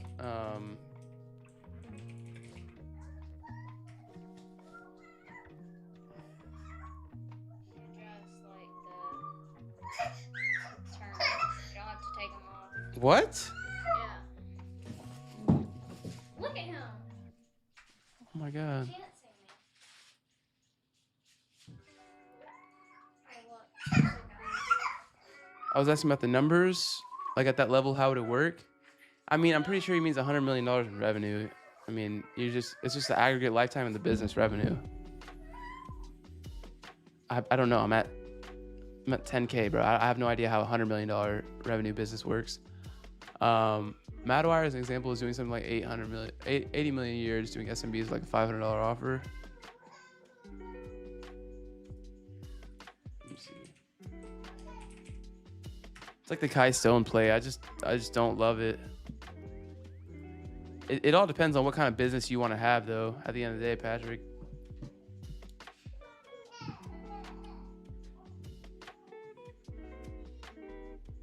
What does MRR mean? Monthly recurring revenue. If you want to have a big old fat logistical hell of a business that needs a lot of headcount and CSMs and everything like that, Orchestrator go ahead with the ready low for your ticket stuff review. and then have a gazillion clients. For me personally, I want a lean team.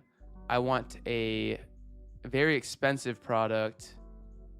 I want to have as few of clients as possible. It's just preference. I mean, that's pretty much it.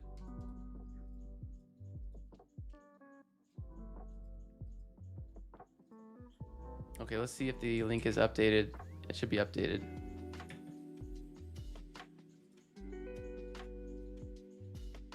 There we go. All right, boys, join up. Join up, join up.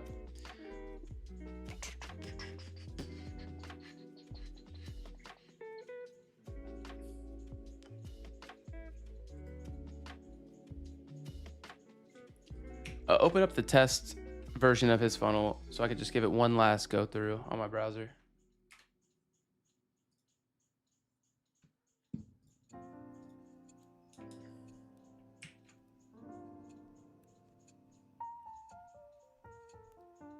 Orchestrator ready for your review.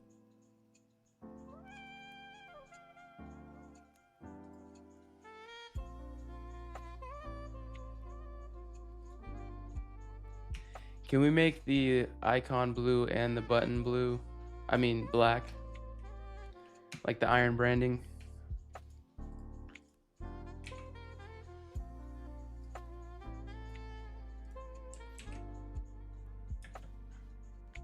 Also, where's the section for voicemails?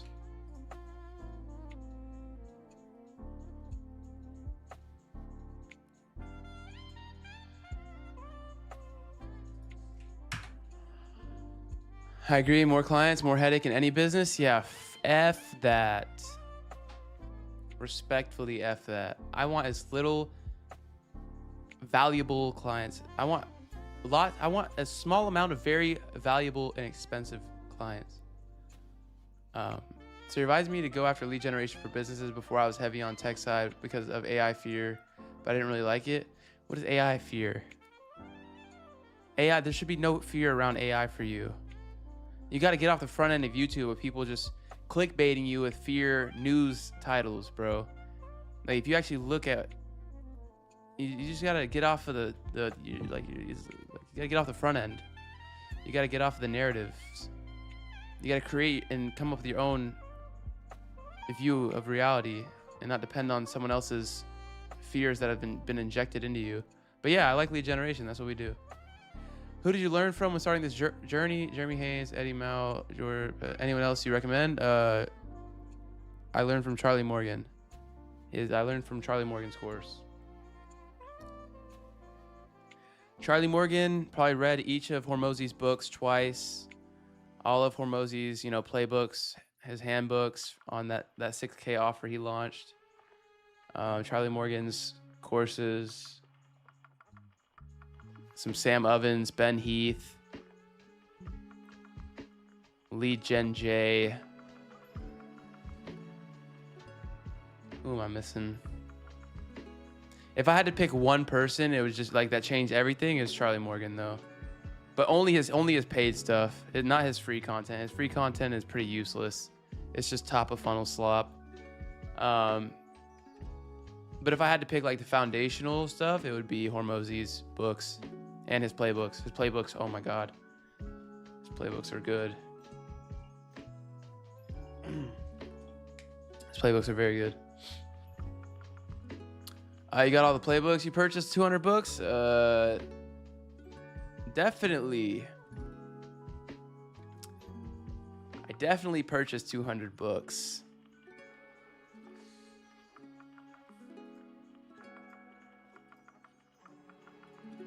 Nah, if you want to find something, you can find anything, bro.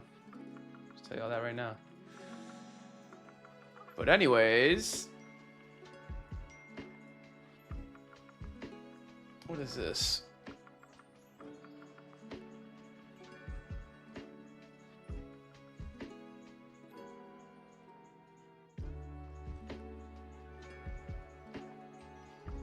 What's up, Sid? If you were in a position from a third world country with AI replacing fear and the aim to become really, really rich, what would you do? I would cold call American businesses and try to remove my accent as fast as possible. And then I would sell lead generation to home service businesses in the US. That's exactly what I would do. But it would depend on your English. Orchestrator ready for your review. If I was review. in a third world country, like Hormozy says, and it's so true, it's just removing your accent and learning how to like disguise as an American. Because the trust is just in the negatives if you have an accent. Okay, I'm gonna do some digging. I need that for sure. Yeah. How did you manage not having case studies when getting your first clients? Do you offer free stuff for 1 to 2 to gather testimonials? So you don't need case studies. We've never had case studies. We actually never have ever in our entire existence of business shown a case study. Even when we charge 2.5K up front, it's conviction. It's your belief in yourself. It's the way you articulate yourself. It's the way your offer is structured. It's your sales ability. You don't need case studies. Now, if you're trying to convert Meta cold traffic, you need case studies. You need case studies to really have a good funnel. Case studies, they will lower your CAC, but they are not required. We've never shown one single case study. We don't even have case studies. Like, I've not even ever sat down and been like, okay, this is a case study. I've been building this out. We are going to too soon though. But bro, you just have to be that guy, bro. I don't know how to like, I say this all the time. It's like, and Naval has a podcast on his YouTube channel. It's like, sell the truth, right? You sell the truth. And the truth is that we are good, that we have a good offer, and it just works. If you're charismatic, then you can just do whatever you want, bro. I'm telling like do clients not ask? No. Never stumbled upon clients asking them? No. Maybe like a handful. Been in sales for 12 years, just wondered how to deal with the lack of them. Well, if you've been in sales in 12 years, you should know, like, no. I mean, dude, they just want to know you're legit. Like, we have case studies, we have clients, but like, that's just an objection at the end of the day. And all they're really saying is that they want certainty, which you can do with the guarantee. They want to have less risk, which you could do with risk reversal in your offer. And you have your incentives aligned. It's all about offer. What we usually say is like, okay, we have clients, they're obviously going to be a bias, but like, if you want to know it, like, and then we just say, oh, if the real reason behind this question is that, you want to know, you just want to know it's going to work, that we do good results, then, we can show you the ad accounts, we can show you all the behind the scenes, So, I mean, it's pretty rare though. It's pretty rare. Now, would it help? Yes.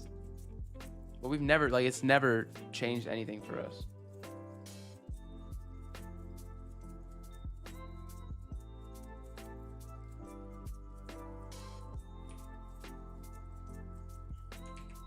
The button is still green.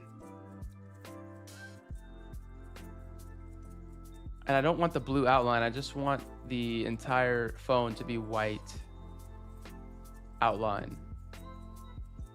And the button on the actual opened up dialer should be black as well.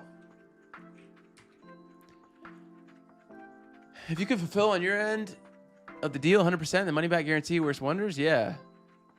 Yeah, just have a good guarantee. We also don't even do guarantees. We don't do guarantees. I think guarantees attract like shitty clients. If someone needs a guarantee, they just attract shitty clients. Like, bro, I'm telling you, like, we just tell the truth, bro. We hop on the call and we tell the truth. We're just like, anyone who tells you you're gonna get X amount, like, this is what we project, this is what we think we're gonna happen. We're not guaranteeing anything because we're not wizards. Are you going all in on meta for your agency? Yes, sir, Sid. Yes, sir. Calendar, as you guys can see, right here, the calendar is completely dead. Now, this is just some short-term pain for some long-term gain, so we don't worry about it. But yeah, we are burning the boats. We're going all in on meta, and we're you know. So yeah, how can we learn to run ads for businesses before starting anything? Thanks, man. You got a lot of clarity from you, of course, bro. Look up Ben Heath on YouTube. Look up Ben Heath.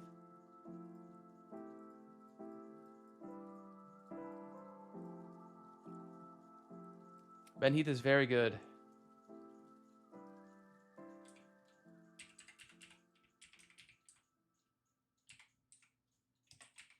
All right, let's see if our Telnix dialer works. Oh my God. Orchestrator ready for your Tried review. calling my phone. It said SDK not loaded. Can you actually just end-to-end test this so I don't have to be your guinea pig? Thank you. Okay. So explain the infrastructure behind test 1. What the hell does that even mean? What does that do? Explain it like I'm 10 years old. How have cold calls been for you so far? We have never cold called for our agency, ever. 100 calls, how many interests, how many books for a call, how many calls, just some ballpark numbers for what's been going on for you so far. We have never cold called. We are very lazy at Iron Automations. Orchestrator So ready we rely for on your review. technology and money to bring us appointments. We do not cold call. We warm call once our acquisition channels provide interested leads. We've run cold email. We've got clients from cold email. We've got clients from cold SMS, Meta. Not Meta yet, but we get a lot of appointments from Meta. Hey, you. You. Bye-bye. Are you going to bed? Bye-bye. Good night. I love you. Bye-bye. How did you start with ads? No, we started with cold email. We scaled our agency to 13 clients in probably not, yeah, about 13 clients in about a month and a half with cold email. And then we did cold SMS. We started scaling this new offer with cold SMS, hit 10K. And then we're like, okay, our offer's proven. Our conversion mechanism is proven. Time to take this sauce, these learnings, and then go all in on paid ads, find a winner, scale that shit with some money. Bye-bye. Bye-bye. Sleep well. Did you want those? No. No? Should I get these shells? Yeah, I like them. I'll put them right there. I think it would look sick. How much did he say for you? How much did he tell you for? I told Double J you guys can have this the shelf I built it 2 years ago. He told me $10. Say $10 question mark and go get that shit. I want that shelf. Okay, I want that shelf and he doesn't. Bro, try N8N. Fuck N8N. That shit is dead as hell. You're exposing yourself, Ian. You're exposing yourself. God, dude, cover up. I'm not joking though. You're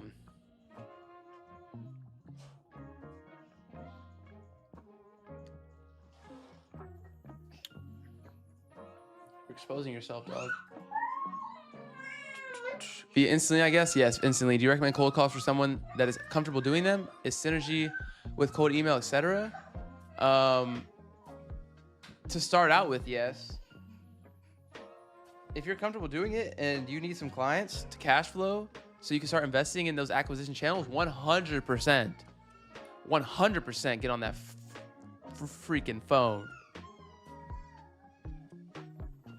But eventually you're going to want something like cold email, Meta, so you can start doing some warm calls. You can start setting those warm appointments, those warm interested leads.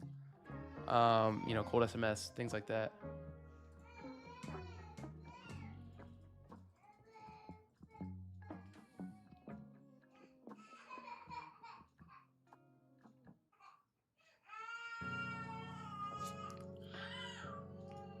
Damn.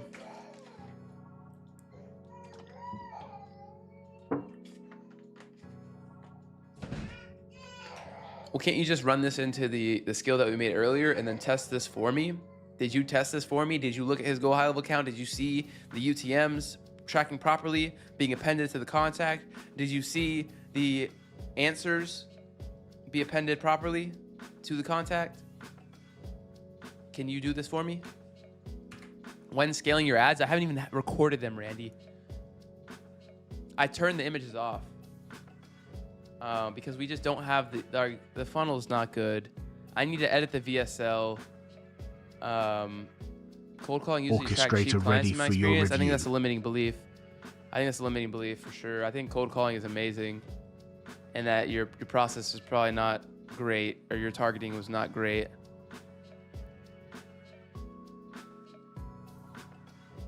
I think that's a limiting belief, brother.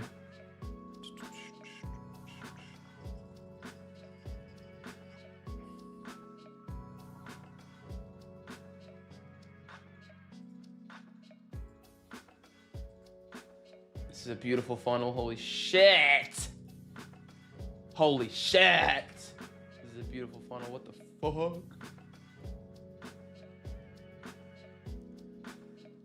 Okay, we've seen from Post Hog that there's drop off after the additional questions. We've seen from Post Hog there's drop off on the additional questions. So we need to put the additional questions after the contact and the lead opt-in. This should be standard SOP. Change this. Oh my God, finally someone building with transparency. Much love, Akash. Much love, brother. Do you have one creative per ad set or like 20 ads in one campaign? Do you have one creative per ad set? But like 20 ads in one? No, we have a bunch of different ads in one ad set. I don't know what you mean by that, but I'll show you. Look. One ad set, a bunch of different ads with their own ad. So these are individual ads, as you can see here. What's good, boys? Of course, any tips for a niche such as med spas that has many gatekeepers? Ask Randile, the moderator in the chat. He targets aesthetic clinics and med spas. I've not. I used to target that niche, but I did not have any luck getting past the gatekeepers. But I was very much a noob at the time. Which tools your agency use? Are you alone in your agency? No, I run the agency with my cousin. If you want to join the school community, there's the entire stack section of everything I use in my agency, completely for free for you guys. Let's move this off to the side. What's good, Vuck? Welcome to the community. What's good, Betul? What's good, Janique? Orchestrator ready for your review. What's good, Hayden? Welcome in, boys. Hope you guys enjoy the resources in here. Welcome in the community, boys.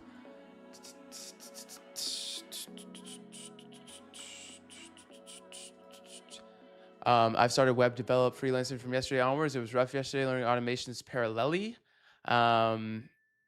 What are gatekeepers in med spas? Just receptionists. Yeah.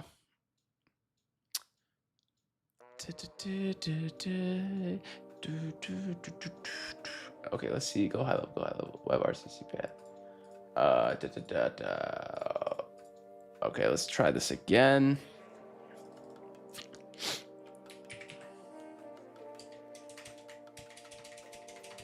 My neck is twitching, bro. What the hell is this? Let's see this. Come on, please work. Please work. It's perma connecting and my phone is not getting a call.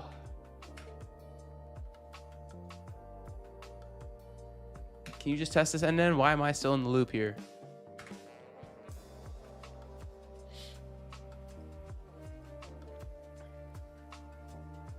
Dyla.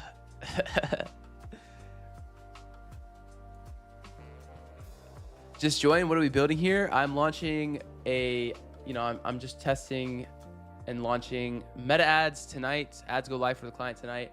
Building out the funnel, making sure the conversion API fires, the pixel is being tracked, post hog is set up for clarity in the lead journey, that GoHighLevel is mapping the UTM parameters correctly, everything like that. So that's what we're messing with tonight. Welcome in Isan. Lots of new faces in the chat. Welcome in everyone, dude. It's good to see some new faces in here. I was targeting Switzerland and South Africa yesterday. I wasn't calling, but cold DMing via WhatsApp. They put a spam limit on me. Yeah, no, that's not a good long-term strategy. Unless I think you can actually do some cold WhatsApp, but there's like a really niche way you got to do it. What's Iron HQ? Is that a tool Claude built for you? No, this is plain. This is plain.so. You can self-host it. So that's what I do on my virtual private server. So you guys can see kind of what's going on here. Do you have any tech background? No, I was a customer service rep working remote, wanting to blow my brains out. Oh, okay, I don't know if I say that on YouTube, but no, I was just doing customer service from my home in December of last year. And I just took the leap and it's working. But this is all kind of new to me. I've been wanting to, I knew I was going to be doing business long term for about 4 years now, though.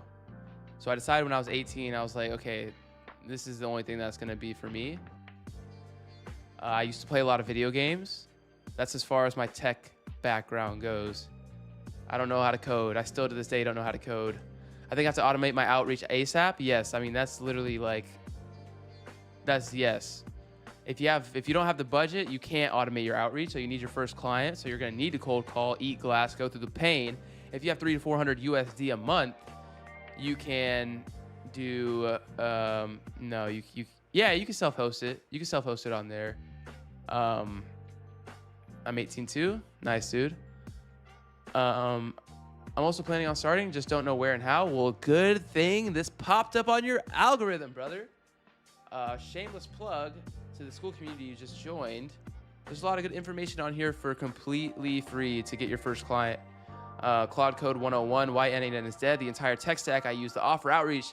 If you ask me, I think the school community on the free tier is pretty generous for the love of the game and for the love of you guys to just get your first client.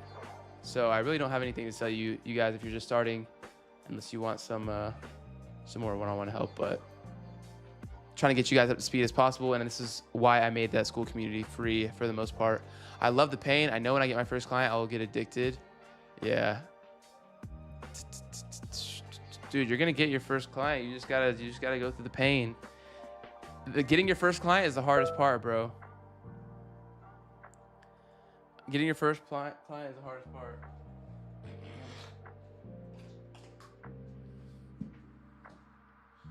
Is web development dead? Yes. Web development is dead. Unless you want to be dude. That shit is dead. You got to become a full stack developer, bro. You got to become a full stack developer. Everyone's a web developer now. You say, Claude, build me a website. Dude, is your grandma a web developer if she goes to ask Claude and build her a website? We're all web developers, bro. Everyone can build a website. Okay, obviously not like hook it up and all the fancy shit, but we got the same background, bro. Also, I'm a customer service running an AI lead generation agency. Hell yeah, dude. Hell yeah, bro. Man, I don't miss that shit. I'm not gonna lie to you. I still know my scripts, bro. Oh my God, I did that shit for 2 years. I don't know how I'm still alive, honestly. It's just not for the weak. I'm getting PTSD right now thinking about it.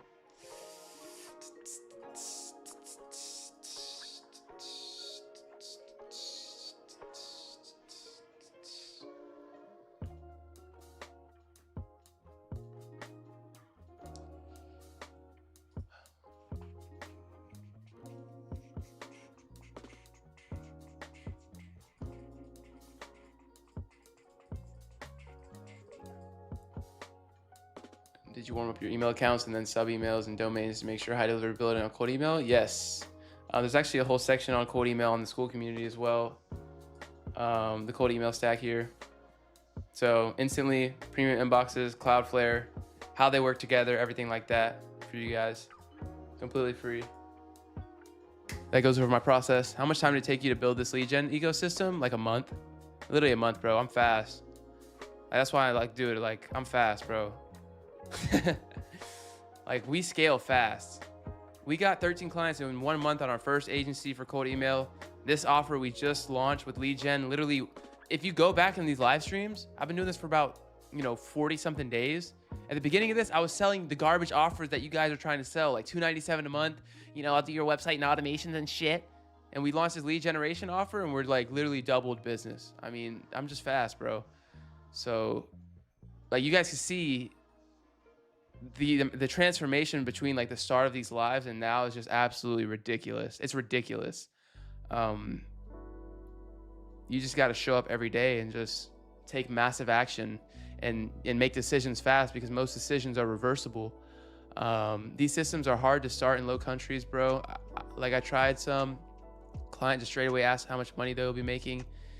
Limiting belief, bro. You just have to target the right. Why are you targeting low countries? Target US. I mean, if you gotta if you can't target the US because your accent, your English isn't good, you just work on that first and then just target where people already have money.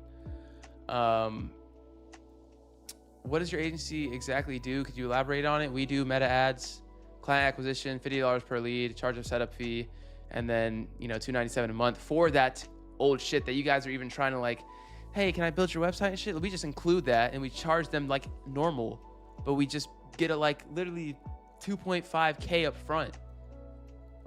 We get $50 per lead, so that's over 2K a month for every single client, completely on performance going forward. 50 calls a day in customer service, defo help for cold calling and sales. Yeah, I mean, you just become that is one thing I'll give the customer service job, is like you're just talking to people all day. I definitely think I don't realize how much it helped with my just talking to people.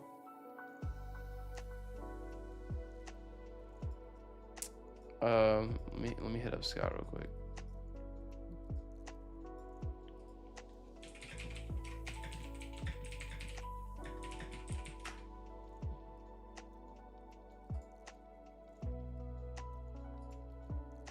What niche you targeting?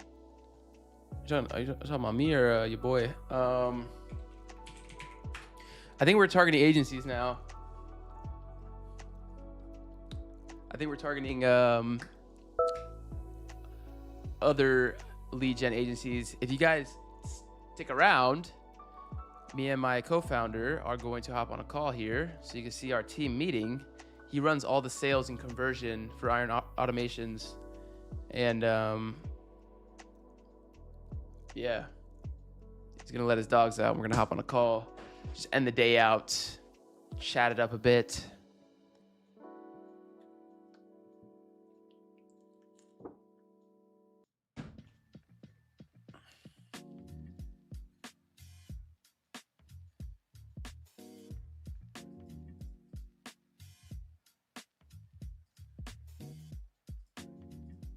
Man, fuck. Okay, here we go. These great for you, Google Maps, Apollo, AI, LinkedIn, or some other stuff. Oh man, you guys are behind. Like, I say this, like I'm not trying to be condescending, but I'm saying like this out of love, because I want to expose like how old school that sentence is. Like, you just need to vibe code your own Google Maps scraper at this point. We scraped 1.6 million leads for $20. That would have, to scrape the list that we've generated all of our client acquisition from, like literally countless opportunities, like literally hundreds of thousands of pipeline value. costs literally like what, $100? No, I got you. But I'm just trying to like I try to rip you guys a new one as fast as possible, so you guys can like, do the learning curves and know what exists out there, because most people won't talk about this on the front end. But yeah, you can vibe code your own Google Maps scraper. You can vibe code your own ICPs. You can vibe code up your own email verification service. We scraped our list for essentially free. And if we did all the Google Maps scraping via Outscraper, Appify, Apollo scrapers, it would have cost us like over tens and tens of thousands of dollars. So there's a data moat here. Can I learn this high ticket client acquisition scraper from the school? No, not for free. Not for free, but I'll let you know it exists out there. That's as far as the free side goes. The very Orchestrator ready for your review. Very expensive mentorship and done for you stuff includes everything for the scraper, the enrichment, all that stuff. Yeah, right now I'm also planning on joining your school, bro. Hell yeah, dude. I mean, we just had a banger weekly call this afternoon. Actually, we had a call with all the guys in the school at like 12 p.m. today, and it was awesome. All the calls get recorded, but yeah, it was pretty insane. What's up? You asleep? All right. Are you going to bed?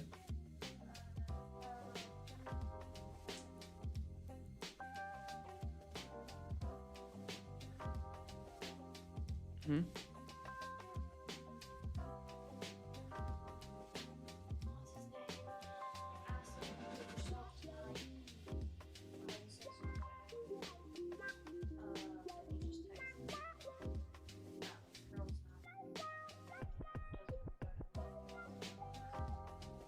She's in there? Why does he want to go down there? I'm just confused. If she's not there, why does he care?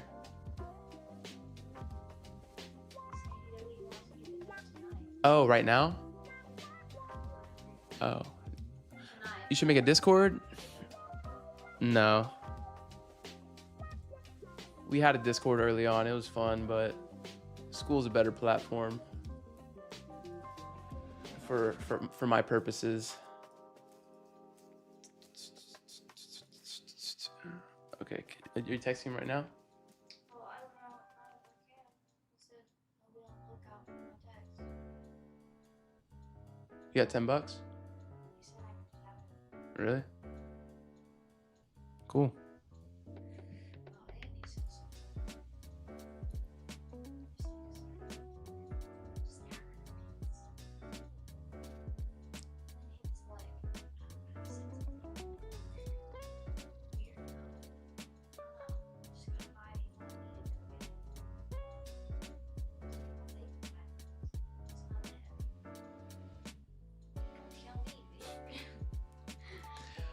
You mentioned about having clients pay per lead model. As an example, you charge them $50 per lead. Do they have access to the meta dashboard to see your ad performance? Yes, they have access. Do they look at it? No.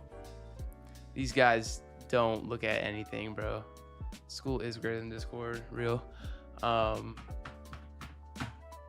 they have access to all that shit. They just don't know how to even use their phone for most of our clients, which is why we're kind of wanting to switch our avatar.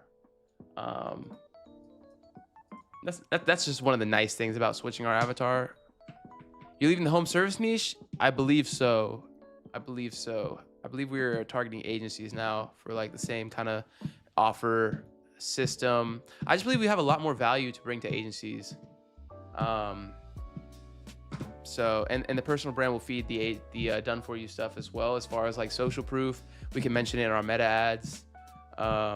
Maybe run some YouTube ads as well. I think it's just going to be a lot of a more aligned play, targeting agencies. So that's what we're going to do. I believe. How,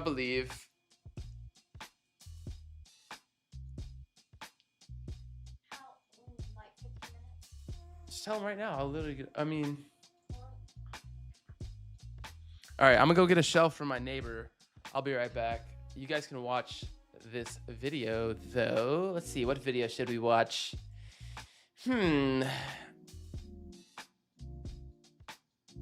What's the longest one here? Okay, this one's fire. This one's absolutely fire. We're gonna watch this. Generating unlimited leads for our business. This is going to go into the entire acquisition stream for all right, boys, I'll be cold back. SMS as the primary driver. I'm going to touch on cold email. I'm going to touch on Meta, but it's mainly going to be cold SMS, cold outbound, and how we scrape our leads. This is going to get in the nitty gritty, and this is going to be a YouTube video. You guys are here watching it live, so hopefully I can do a little bit cleaner than our entire business as a funnel. I'm going to try to take it a little bit slower, but yeah, I hope you guys enjoy. So how we do our lead generation.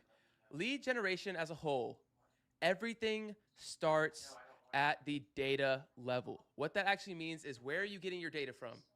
I'm gonna focus heavily on the home service niche, the local niche, but this applies to B2B as far as white collar. It's just gonna be a different data source. So what we're gonna touch on here is Google Maps specifically. So you're gonna have, and this is a pipeline as well. Everything that you'll notice in the business is a pipeline. So what you have here is your lead generation pipeline. The only thing we're going to touch on is, let's draw this a little bit bigger. Let's go into here. I And the need to first make level sure I here have a disclaimer that this is not live on is OBS. I'm pretty your sure. data. It's your scrape. And Not live. what we have here is Google Maps as a primary driver. BRB. That we love. This is really good.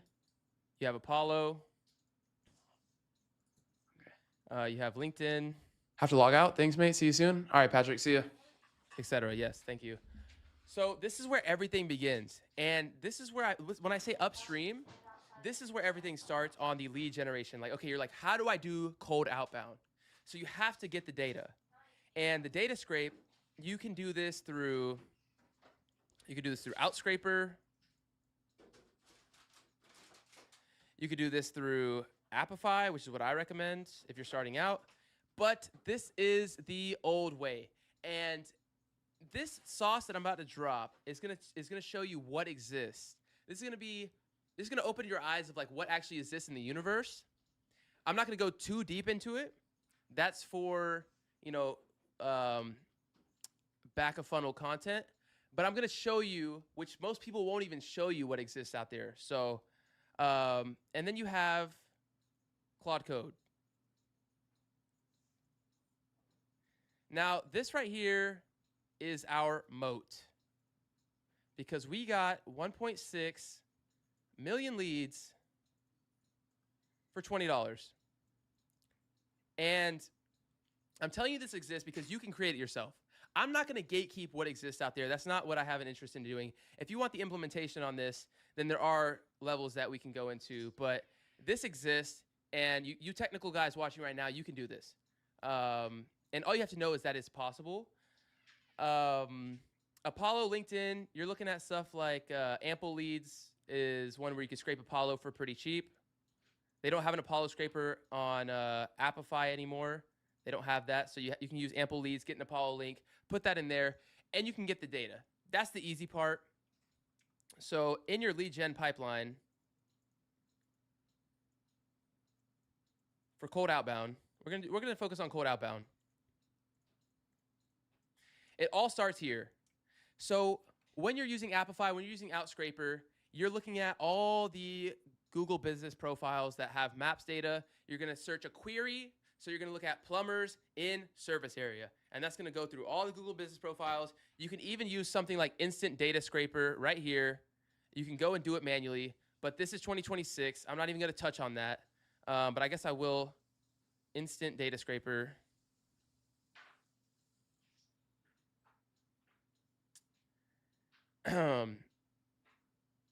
Okay.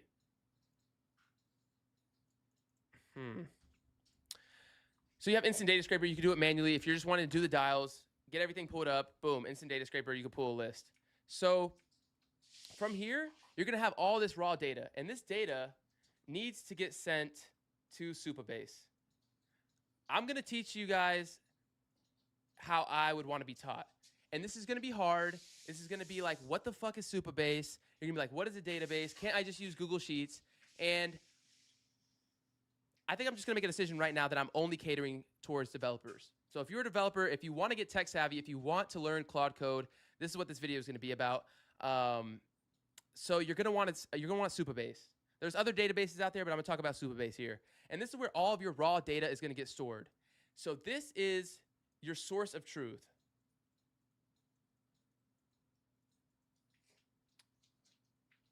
All right, where's my music? Come on, dog. That's your source of truth in Supabase. So you point at Claude, and there's a few ways to do this. You can have your vibe-coded Google Map scraper. You can have Appify. You can have Outscraper. You get those API keys, and you say, Claude, here's the API keys if we're going to pay $4 per 1,000 leads, or here's my vibe-coded software.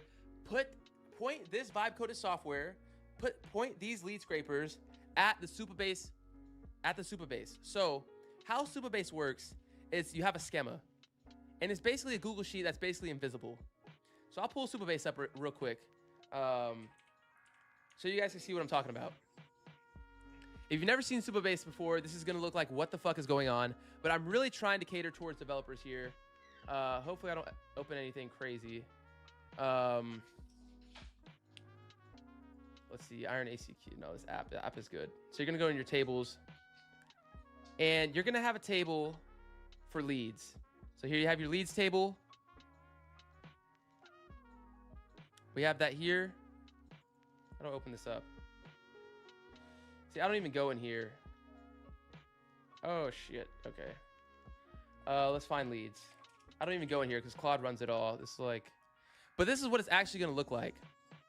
So as you can see here, we have 1.3 million records in here. And this is your database. This is where your source of truth lives. So you have your client ID, like who owns this lead, where's the source, it's our realtor scraper, which is also vibe coded from realtor.com. You have the status, GoHighLevel contact ID if it exists. This is your source of truth. First name, last name, email. This should look familiar to you. This is like Google Sheets 101. And you're going to point your Appify, your Outscraper, your Claude Code vibe, your vibe coded scraper to this database. So what you're looking at is a Postgres wrapper, exactly. Love to see it in the chat. This is your schema, which is your higher level for your table. And then in that table, you have your normal columns, you have your rows. You should understand this. But it's basically like Google Sheets. It's a big scalable database with auth baked in. So you have your source of truth there. So now you have all these leads in here, and you're like, fuck, what do I do with all this data? I can't even see it. So what you can do, there's a few different methods or a few different options you have. This data is still messy. Some of them have a phone number. Some of them have an email. And what you're really looking at here is like, okay, now what? I have all this data, and there's going to be a few things you want to do to clean it up. You're going to want to then, from raw data, you're going to point your Claude, and you're going to run dedupe.py. What this is a deduplication script to look at the phone number and the email of every lead you just pulled in. And this isn't going to be the last time. It may be the last time you run deduplication, but as a standard practice, you want to deduplicate all the way down, because what's next, you can think about, I'll just keep this as the first step. So this is step one. This is step two. You deduplicate off of the phone number, and you deduplicate off of the email. From there, what you're going to want to do is, what the fuck just closed? Okay, what you're going to want to do is you're going to want to do some kind of email discovery if you're doing cold email, but you want to have email even if you're doing SMS. You want to email disco plus gen enrichment.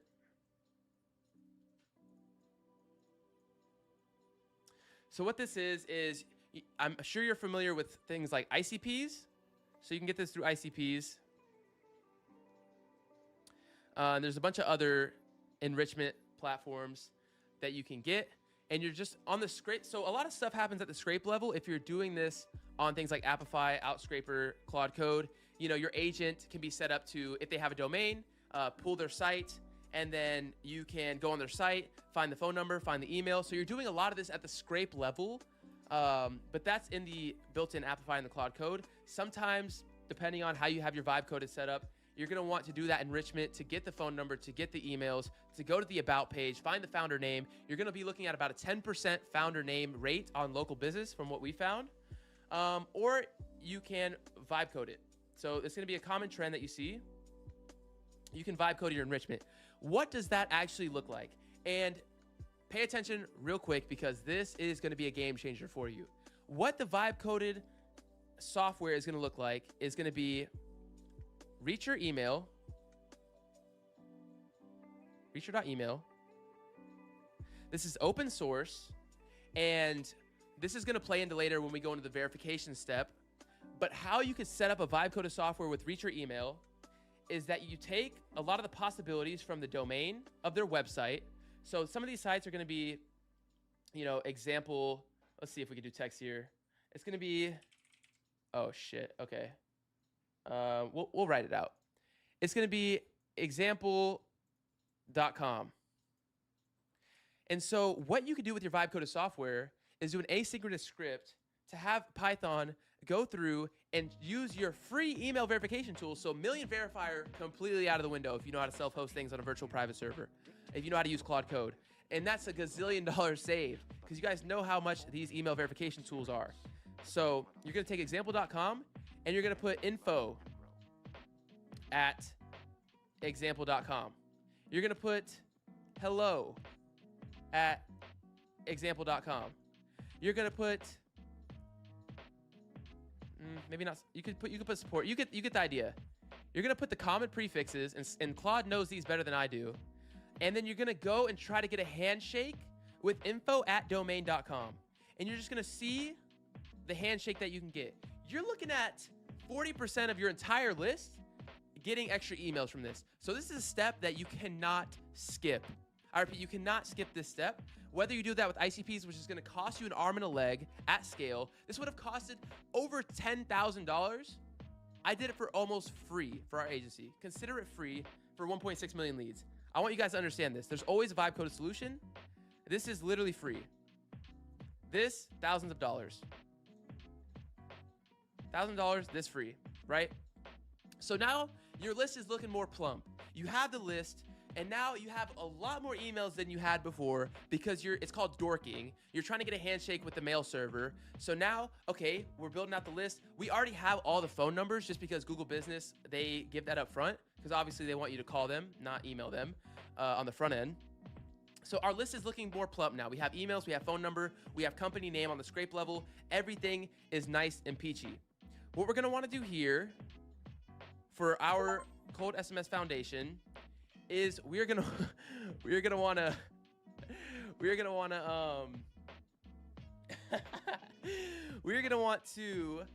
verify the emails. Not verify the emails. We are gonna want to verify the emails and SMS. Maybe before that, actually. No, we're not gonna want to do that yet. Shit. We're gonna want to, so I'll actually get this updated in the description for how the actual flow should look, but we'll keep going through. You're going to want to do an ICP verification. Yeah, you're going to do an ICP verification before. And there are a few different ways to do this. What I recommend is Ollama, which is a local model. You go row by row through your Supabase, and you have this agent say, okay, and you can also do an HTML pull from their actual domain and website. And you can say, okay, from this business data, is this actually a landscaper? So you can scrape like 400 characters of their website, and this can all be done on the scrape level. This can be done at the ICP level. It really doesn't matter. There's a million different ways to do this. You're gonna take an Ollama, or you're gonna take a free Gemini or Azure 4.1, GPT 4.1 key, and you're gonna paginate. So you're gonna take either one of these models, You're going to paginate every row, and you're going to say, is this my ICP? This is going to help save you on SMS verification costs because you're not going to be spending money on leads that aren't even the people you're wanting to reach. This is going to increase your reply rate. It's going to increase all of your metrics just upstream because you did your due diligence and your list is clean as shit. So don't skip this phase. You're going to want to have the ICP verification. Use it, and this is why AI has just been so crazy for cold outbound. Because you're able to do this step, and this is what replaced Clay for me. I actually have a whole video on the channel of Clay is dead because we used to be able to go through Google Sheets, and we used to run this shit through N8N, and we used to run these models and do the ICP verification, which Clay was actually so good for. But now you don't need to do that. And you can get these free API keys. There's a lot of different ways. Just look it up on YouTube. But next, now that we know we have exactly who we want to target, you know, we have as much of the data availability as possible on the email discovery. We have all their phone numbers. We have these businesses. They're actually who we want them to be. You are now going to want to verify their phone and their email. So email, like I said before, if you're not tech savvy, you're forced to use Million Verifier. You're forced to use Million Verifier. For phone, there's no vibe coded solution to my knowledge. I did a lot of research on this. And you're looking at like something like Clear Out Phone. That's what people mainly use. I'm actually gonna, this is old news. You're looking at Verifone. I think that's what it's called. Let me yeah, you're looking at Verifone, which is sauce, by the way. Verifone for SMS. You still use this. We still use this. But you don't have to do this anymore. Claude, you can spin up a server and then hit that shit with Reach Your Email, the same thing you did your dorking with. And now you have a free email verifier that can go through that entire list from your Supabase table. So now you have all the verified emails. So if you're doing a cold email campaign, you know that this email exists. It's going to protect your bounce rates. Like, you just cannot do cold email without doing this step. This is unskippable. But now you can do it for free with some energy and a virtual private server. So next, and this is what most people skip. So don't skip this if you're most people. You're going to want to segment your list. And this is sauce, boys. Pay attention. Segment list. There's multiple different ways you can segment your list. And this is how we segment our list. So first, do they have a website? Website exists. And this is a true or false. So this is Boolean. This is Boolean. So if a website exists, this means the business is established. This is, if you're selling your conversation AI agent, if you're selling a voice agent, this is going to be a super rich segmentation angle because you're going to know that at least these guys have a clue of what they're doing. Also, in your segmentation list, which also comes, it can come through here in the enrichment step. So in your enrichment, general enrichment, I should have added, I'll add it right here, tech stack, which is right here, Wapalizer. You can see what their tech stack is. So you can see if they have a metapixel, not necessarily metapixel. You can see if they're using GoHighLevel. You can see if they're using WordPress. This is all data you can segment off of and actually plug into your copy. There's a lot of ways to get creative on this. But you're like, if a website exists, for Google example, if they have a weighted average of over 4.2 reviews, if it's if they're greater than that, then that's a different segment. That tells a different story. If they have over 20 reviews, period. So if you wanted to sell your conversation agent, you're going to want to only target businesses that have a website, that have good reviews, and that have a lot of reviews. Because these are guys that are already established, and their constraint is not going to be lead generation. If you're trying to sell lead generation, you want guys maybe with a website, with a bad website, if they're not using WordPress, that could be your little angle. I saw you're not using WordPress. We do lead generation. We can also help you out with SEO on your site because these are all different angles and different technology that you guys can reference. You know that they're not that established. They don't have over 20 reviews on their Google business profile. And then depending on your offer, you can segment the list. Now, I'm not going to go into everything that you can do with list segmentation. You have to get creative on this. You have to be good. You have to know your angle. You have to know what your product and offer is. But this, you can't skip this. You can't skip this. And you can tag it S tier, A tier, B tier, C tier. And then you want to prioritize these two first, because this is going to be your ICP. This is your Dream 100. You could pull revenue from these guys, and you'll have more ammo to market to these guys. So you have to think about things in levels and layers. From the segmented list, you're really looking good from here. This is really the 5-step that you want to get down. And from here, you're just looking at push to instantly, or you're looking to push to your SMS engine.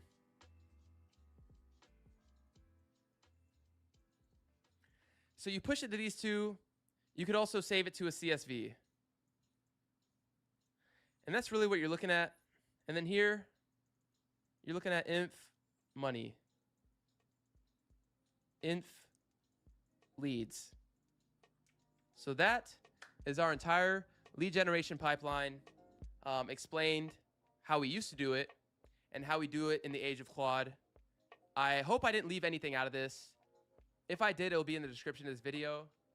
And it's also in the school community. All this is going to be in the school community for the, I hope I didn't miss anything out in the school community. But this is basically it. This is how we run our entire lead generation pipeline and how we cut costs without sacrificing quality. If you guys enjoyed this video, make sure to like, subscribe, and join the school community. There's all this sauce and more in the school community, especially in the free group. So hope you enjoyed it. All right, boys. How do we do? How do we do? Hopefully that was insightful for our lead gen. This is all you need for cold outbound. I need the transcript when you were posting this. Appreciate you, dog. It'll be posted. It'll be posted. But that's our cold outbound system. Like, there's literally nothing hidden from this except for this little moat here, which is going to tie into our SaaS later this year. Accept me in the school. Damn, bro, you're not in the school? How are you not in the school? Dude, something messed up with my cookies. Something messed up with my cookies. Why am I not logged in? Eric, welcome in the community. Mohammed, welcome in the community. Ignas, welcome in the community. What's good, boys? What's good? What's good? Okay, that's lead gen. We got the whole business as a pipeline. Yo, this gave me a lot of ideas to bring to my company. Hell yeah, dude. Hell yeah. This is only the marketing side. This is only this. This is only this. And this is only one piece of that. Now, the tech, the SMS engine, all of the SaaS that comes into play in the repos, like, this is what the Iron Vault is for. So shameless plug to the Iron Vault and the cohort we have coming up. I literally walk you through, and as soon as you get into the cohort, you get all the 9 repos that touch all this. You get this moat right here. This moat to get $20 for 1.6 million leads. The whole Google Map Scraper is in the repo of the cohort, and that's only one part of it. If I literally sat here and just said what's in the repos is insane. It's insane. And this is only the marketing side.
Oh, sorry guys.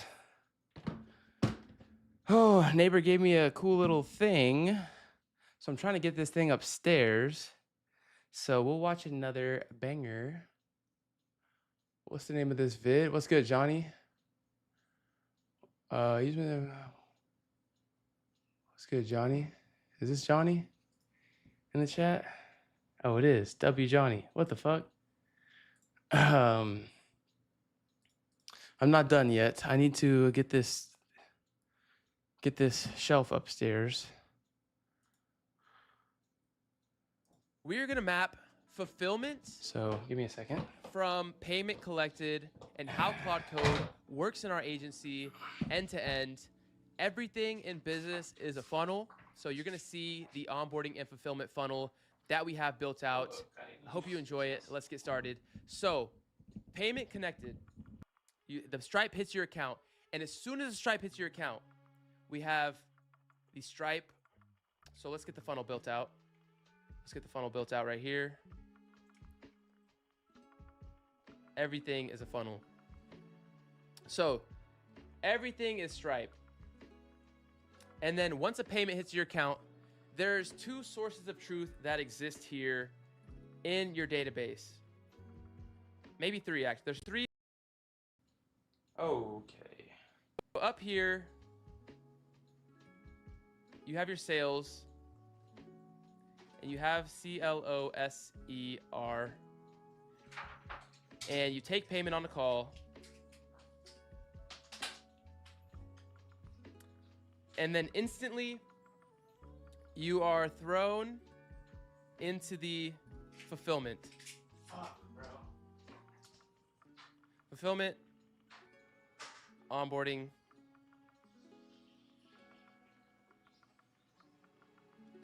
results. So this is what we're going to cover here. And I recommend you guys highly take payment on call.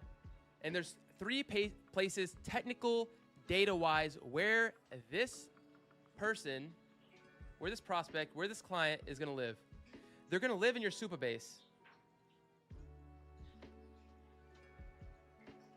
And guys, if you take away one thing from this, take away that Supabase never leaves your workflows. It never leaves your business pipeline. In the age of AI, in the age of Claude agents, everything is Supabase. Your source of truth is Supabase. Your GoHighLevel syncs to Supabase. Everything. This is your source of truth. And they already live in this database because they were, no, I'm not shirtless on client calls. Because they were already they were a lead once in your cold outbound over here. They were already in here. But now they need to go into your clients dot table. So you now have a Supabase table of clients. And in that table, I'm not going to show this one, obviously. You have their GoHighLevel location ID. You have their GHL private integration token. You have their Stripe customer ID.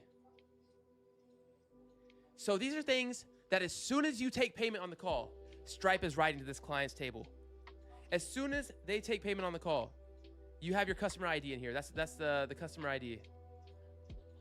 And then you have all their business details from GHL.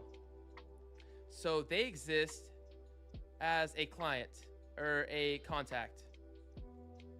They have a GHL contact ID. So this, we could put contact ID. They have all their custom fields.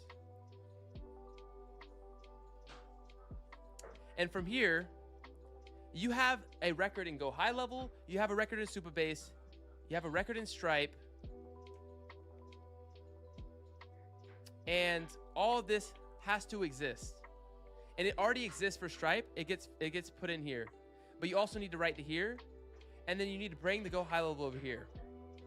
This is what your backend is going to look like. So once the Stripe payment is connected, you have a Stripe webhook. And from the Stripe webhook, this is your trigger. And from there, this is actually not going to look like, this isn't going to be a funnel. This isn't going to be a funnel. This is going to be a automation. This is going to be an automation. You have your Stripe webhook. We're gonna node-matize this. You have your Stripe webhook. You have a write to clients, Supabase. You have a generate magic link. So let's stop here. You have a generate magic link. What is a magic link? Some of you guys will be familiar with what a magic link is, but it's basically a link that is dedicated to a specific record in your database. So this magic link is only for that client. So what you're able to do here is on onboard right here, what you're able to do here is every time a new client is generated, their link to this onboarding form gets unlocked, and they have a welcome to Iron Automations insert name. This is how you're able to personalize your onboarding, make it feel really pristine, and you have a VSL here. There's usually a VSL here selling them on their buyer's remorse. And this is a super important aspect of your onboarding fulfillment because everyone has buyer's remorse when they buy. Your job with your onboarding form and your onboarding experience, the emails, the SMS, everything that happens 1 second after they pay has to be perfect. This is going to affect your churn. This is going to affect their perceived value that they get out of your entire business as a pipeline. And this onboarding magic generation link happens in the Python level. So as soon as this trigger, which is a Stripe webhook, what happens here is it writes to the Supabase, and from Stripe, you get a lot of the data like company name, a phone number, email. And what this is trying to do here is match these two records. So from Stripe and GoHighLevel, they're trying to match, because what you're able to do is your sales guy doesn't even have to think about doing anything in the pipeline for GoHighLevel. Let me say that again. Once you have this automation set up on Take Payment Stripe webhook, your sales guy doesn't have to have hygiene in the GoHighLevel pipeline. So this is what happens. It tries to match on GoHighLevel from this information right here that they take in Stripe. If it matches, you have an upsert command, which is in the GoHighLevel API documentations, where they're either going to be found, which happens most of the time if you have good data and you're making sure that the clients give you the actual email and the actual phone number and your records are clean. It's going to get matched or it's going to get upserted. Either way, the same result is happening, where they're going to be moved into the closed one stage in your GoHighLevel pipeline. So I'm going to pull this up real quick. From booked, they're going to go from booked as soon as payment is taken to the closed one pipeline stage. And they're going to put in the closed one status, right? And then they're going to get an onboarding link generated. They're going to get their onboarding workflows that are native to GoHighLevel sent out to them. They're going to get the email. They're going to get the SMS. You're going to deliver that magic onboarding link to that contact, to that information that Stripe passes through. So their email, their phone number that they put in Stripe. They're going to get that welcome into Iron Automations. Here's your onboarding link. And your onboarding link isn't just a shitty form. It's an experience. You have a video welcoming them in. You say, this is what this form is going to look like. If you take your time on this, this is going to help us accelerate the dream outcome you want to have happen. So in this onboarding form, I'm not going to go through it, but it's just everything that you need. So their services to put on their website. It's going to be their service area. You have an iMap. You have an iframe Google Map integration, which Claude Code and Vibe Code. I've showed this on the channel before. You guys are probably not going to be able to find it. But you have that iframe Google Maps thing. You have the services they want to offer. They have what they actually want to push, how to add you as a manager in their Google business profile. There's going to be how to add them as a manager in their Meta account. on their business profile as people. You have Loom videos in here. You have an automated onboarding machine. And this is how you get out of the weeds and working in the business and working on the business. So that's key here. So that magic link is going to send them to this funnel. And they have the GoHighLevel pipeline moved. They get put into your onboarding and fulfillment pipeline. And then you have your onboarding and fulfillment pipeline here. So you can track this. So you can stay on top of your project management. From there, that magic link, you have the funnel. So you have your onboarding funnel. Everything is a funnel. And that's going to kind of go over gen info. That's going to go over biz info. EIN for A2P. Super important you collect this. You guys need to write this down if you're doing anything A2P related. You need their business info, their billing address, everything like that you get in that onboarding flow. Their service area. Services. You're going to want their, if they have a domain, you already have a domain. This is going to look like, I'm not just going to walk you through my entire onboarding form, but you know what you need to collect. And every time someone goes through this, you'll know, and they'll get better and better over time. And you also set this up with PostHog. This is what we track our site analytics. You can see the journey they actually took. Pictures as well, pics of their business. And then you have PostHog. You can see how they went through it. I'm not going to go through PostHog in this video, but yeah, from there you have the funnel. From after they complete the funnel, all of that information goes here. So all that information gets written back into the customers table. Now, guys, listen up real quick. That just happened really fast. You're looking at the funnel, all this information, golden information. Golden information that gets wrote to your clients.supabase schema, to your clients.supabase table.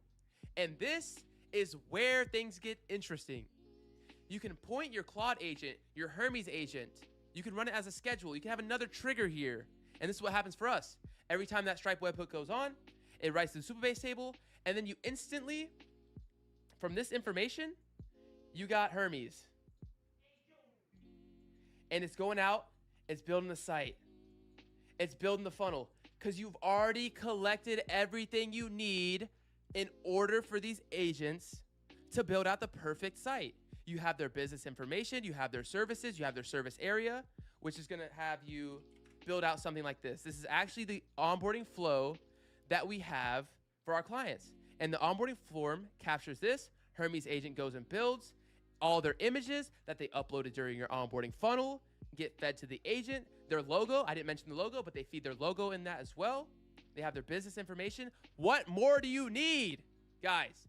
When you go to do this shit manually, you're taking all this information, but if you have a process, it's gonna read from that Supabase and it's gonna fucking one-shot it. Because you have Python, you have examples of how you've done this in the past that you can feed it, and all this is prompt engineering. This is all a skill.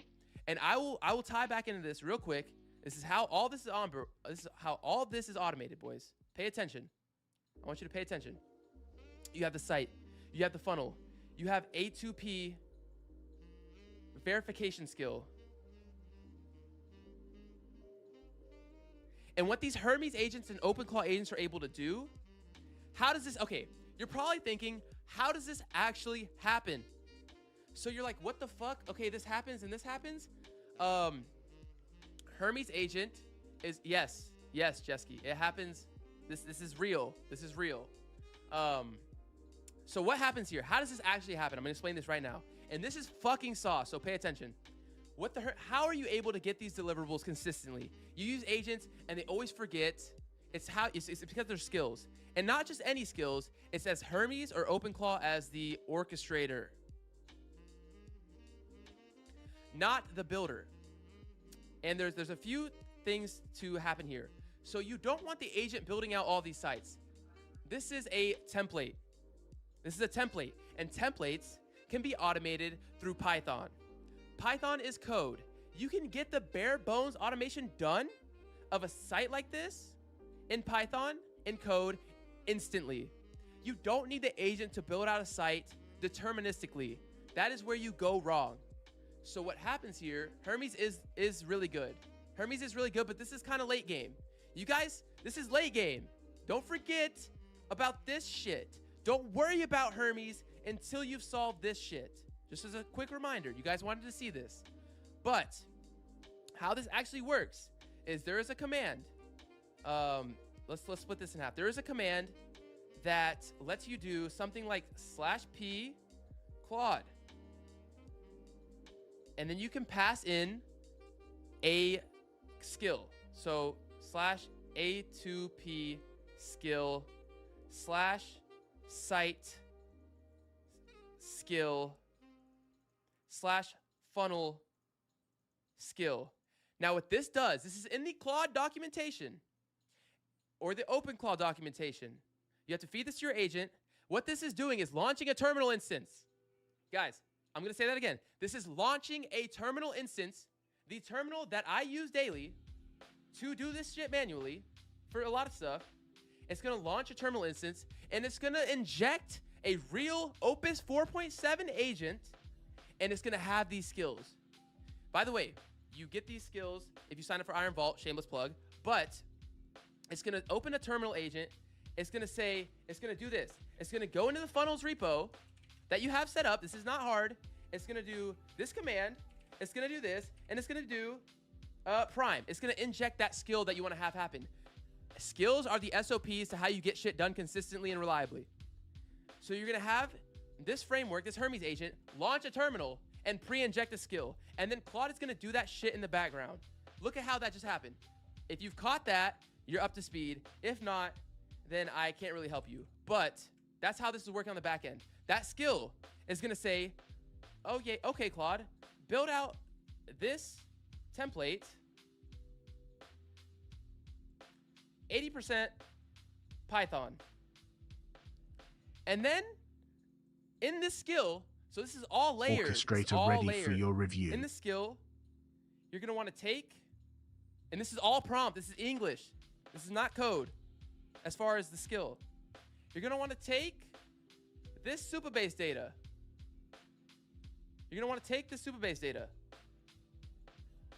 Clients.app, whatever the fuck it's called, and then build the rest. Use X browser automation framework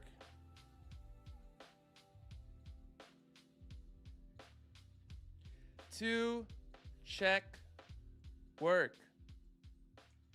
And this right here is how you get consistent, scalable delivery for your fulfillment. Take this a step further. Meta ads. And y'all wanted to go over sales. Meta ads.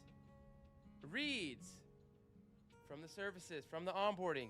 All of this is possible because you've automated your onboarding and you're writing to the source of truth. Meta ads. Now you've got Higgsfield API. You've got Seed Dance 2.0. You've got GPT, Image 2. You've got these fucking creative studios that can do the same thing. You go into your repo.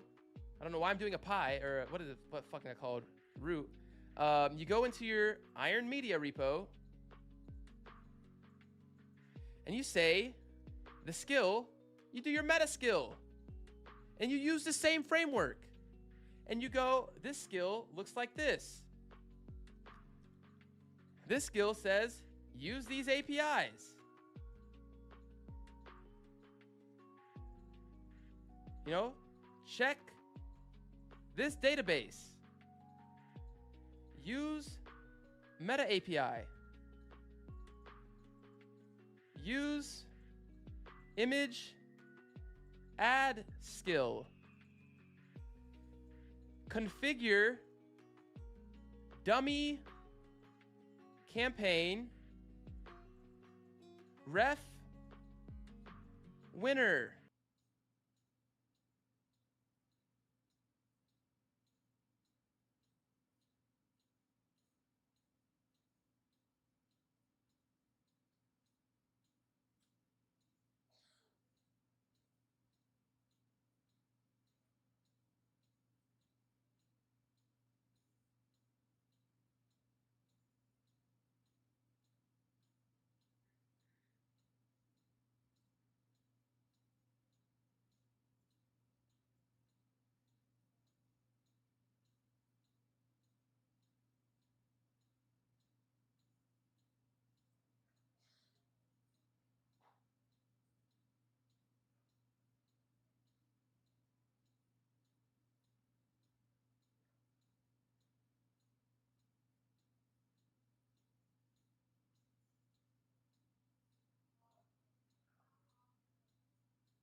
All right, boys. I'm probably gonna head out. My case, not my case. I got this new bookcase shelf that I'm gonna put back there. It's stuck in my stairway, so I gotta take a drill and I gotta undo it. So if you guys enjoyed those videos, and you stuck around, sorry, I'm not coming